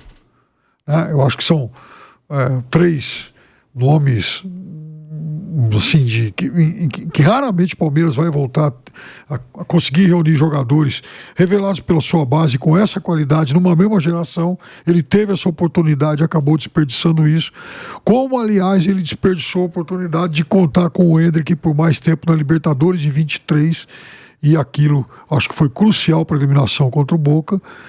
Da mesma forma que eu não gostei de uma série de escolhas que ele fez em 2024. Acho que ele teve, talvez, o ano menos criativo. Talvez não. Certamente, o ano menos criativo desde que ele chegou ao Palmeiras. Enfim, com tudo isso, o Palmeiras ainda conseguiu alguns resultados importantes. Enfim, jogou um bom Campeonato Brasileiro, foi campeão paulista, mas eu acho que poderia ter ido ainda melhor por conta do material humano que ele teve à disposição. Foi um Palmeiras muito dependente do Estevão, né? Do fator individual. Toca no Estevão que ele resolve. O Estevão vai achar a jogada diferente. E quando não tiver o Estevão, cruza na área. Porque tem o Rony que pode achar uma bicicleta. Tem o Flaco Lopes com a sua estatura, pode fazer um gol de cabeça. Enfim. Mas não foi assim aquele ano realmente do Palmeiras. E dessa lista toda que você passou de valores e tal, eu fiquei pensando numa coisa, né? O Caio Paulista custou pro Palmeiras 3 vezes mais que o Richard Rios. E você sabe que eu também já discuti muito isso com você, que eu fui muito defensor daquela política mais pão dura, mais contida de 2023. O Palmeiras só contratou o Arthur e o Richard Rios. E acho que o time deu certo. O Palmeiras naquela temporada realmente só fez 2 contratações. O Arthur depois o Palmeiras acabou vendendo o dobro do que pagou para o Bragantino, né? Teve isso, né? O mercado russo chegou forte ali, o Zenit chegou contratando o Arthur. E o Arthur também, assim, não foi, né, aquele jogador que se esperava ou apresentou aquele futebol que se imaginava com a camisa do Palmeiras. E também do lado do São Paulo, Bruno Prado, queria a sua análise, porque foi a primeira vez que o São Paulo foi eliminado, jogando dentro dos seus domínios, após chegar para o jogo de volta, sem ter perdido o jogo de ida. Em toda a história, o São Paulo somava 20 confrontos eliminatórios, decididos em casa, e eram 16 classificações, apenas 4 eliminações. Todas as 4 eliminações com derrotas no jogo de ida, longe do estádio do Morumbi. O São Paulo ficou pelo caminho, Lucas perdeu pênalti, Caleri teve chance incrível, desperdiçada. Caleri 2 chances, né? No Morumbi e lá no Newton Santos, né? Então o São Paulo ficou com um gosto assim, um sabor amargo dessa eliminação para o Botafogo, Bruno. Mas perdeu para um time que é melhor que ele, isso é uma coisa muito clara. Teve sim chance de passar, então ficou assim uma coisa, dava para ter passado. Teve chance, mas o Botafogo jogou mais bola que o São Paulo no confronto. O primeiro tempo no Rio de Janeiro, muito mais, ali o São Paulo contou até com a sorte para não ficar atrás. O segundo tempo foi um pouco mais equilibrado. No Morumbi, o Botafogo também foi melhor no primeiro tempo, não tanto quanto no Rio. No segundo tempo aí o São Paulo foi muito bem. Foi o grande momento do São Paulo no confronto, mas foi realmente uma eliminação marcada por erros individuais, apesar da melhor qualidade do adversário, né? Os gols perdidos pelo Caleri, o pênalti perdido pelo Lucas, no gol no Morumbi do Botafogo, Luiz Gustavo falha, o Rafael falha também. Então, alguns erros individuais ficaram, sim, ajudaram nessa eliminação do time do São Paulo. Mas o São Paulo não fez uma Libertadores ruim, não. O São Paulo perdeu um jogo só na Libertadores, só na estreia. A única derrota do São Paulo foi para o Tajeres em Córdoba. Uma derrota por 2-1, em que o São Paulo teve 3 lesionados ainda no primeiro tempo, ainda era o Carpini, o treinador. Depois o São Paulo não perdeu mais na Libertadores. Poderia ter avançado. Uma semifinal com o Peñarol, o São Paulo tinha condição de passar, chegar até numa final, para ver como o mata-mata às vezes ele te deixa não tão distante de uma conquista. Não acho, por exemplo, esse time do São Paulo pior do que o campeão do ano passado, o Fluminense. Mas é pior que o Botafogo. Acabou passando o melhor time, mesmo que o São Paulo tenha tido a oportunidade de passar. Mas a realidade do São Paulo já de alguns anos é essa. Nas Copas, pode ser que consiga alguma coisa, ganhou a Copa do Brasil ano passado, mas não é um time que compete no mesmo nível que o Botafogo, que o Palmeiras, que o Flamengo. É uma questão de reestruturação do clube, né? Que há um projeto para começar no próximo ano, vamos ver se vão levar mesmo em frente, se vai dar certo. Começar um projeto não quer dizer que vai dar certo, né? Mas pelo menos alguma coisa. Mas só no 4º ano, aliás, vai começar no 5º ano de mandato do Casares, né? Casares assumiu com um discurso de colocar a casa em ordem, tem 3 títulos na gestão Casares, um Paulista, uma Copa do Brasil, uma Supercopa do Brasil. Ok, isso é bom, claro, o time não ganhava título nenhum. Mas em relação à reestruturação, a um São Paulo melhor na parte financeira, isso não aconteceu. E o Casares já teve 4 anos de mandato, 2025 será o 5º, e só no 5º ano é que ele vai começar um projeto ali de recuperação financeira que a gente vai ver mais pra frente se vai funcionar ou não. É porque o São Paulo precisa manter essa consistência, né? Que o Palmeiras tem, por exemplo, e os dois são vizinhos ali na Avenida Marquês de São Vicente. O Palmeiras já vem mantendo essa consistência e brigando pelos títulos ano após ano.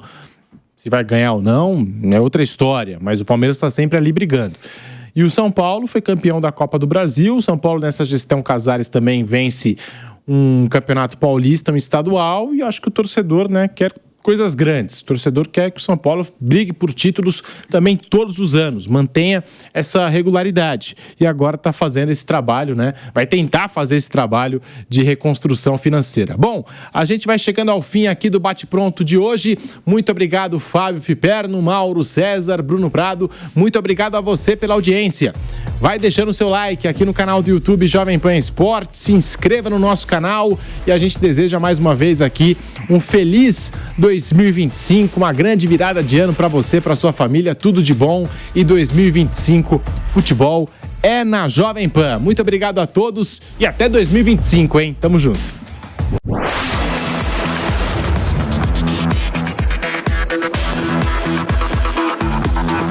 Bate pronto. Realização Jovem Pan News.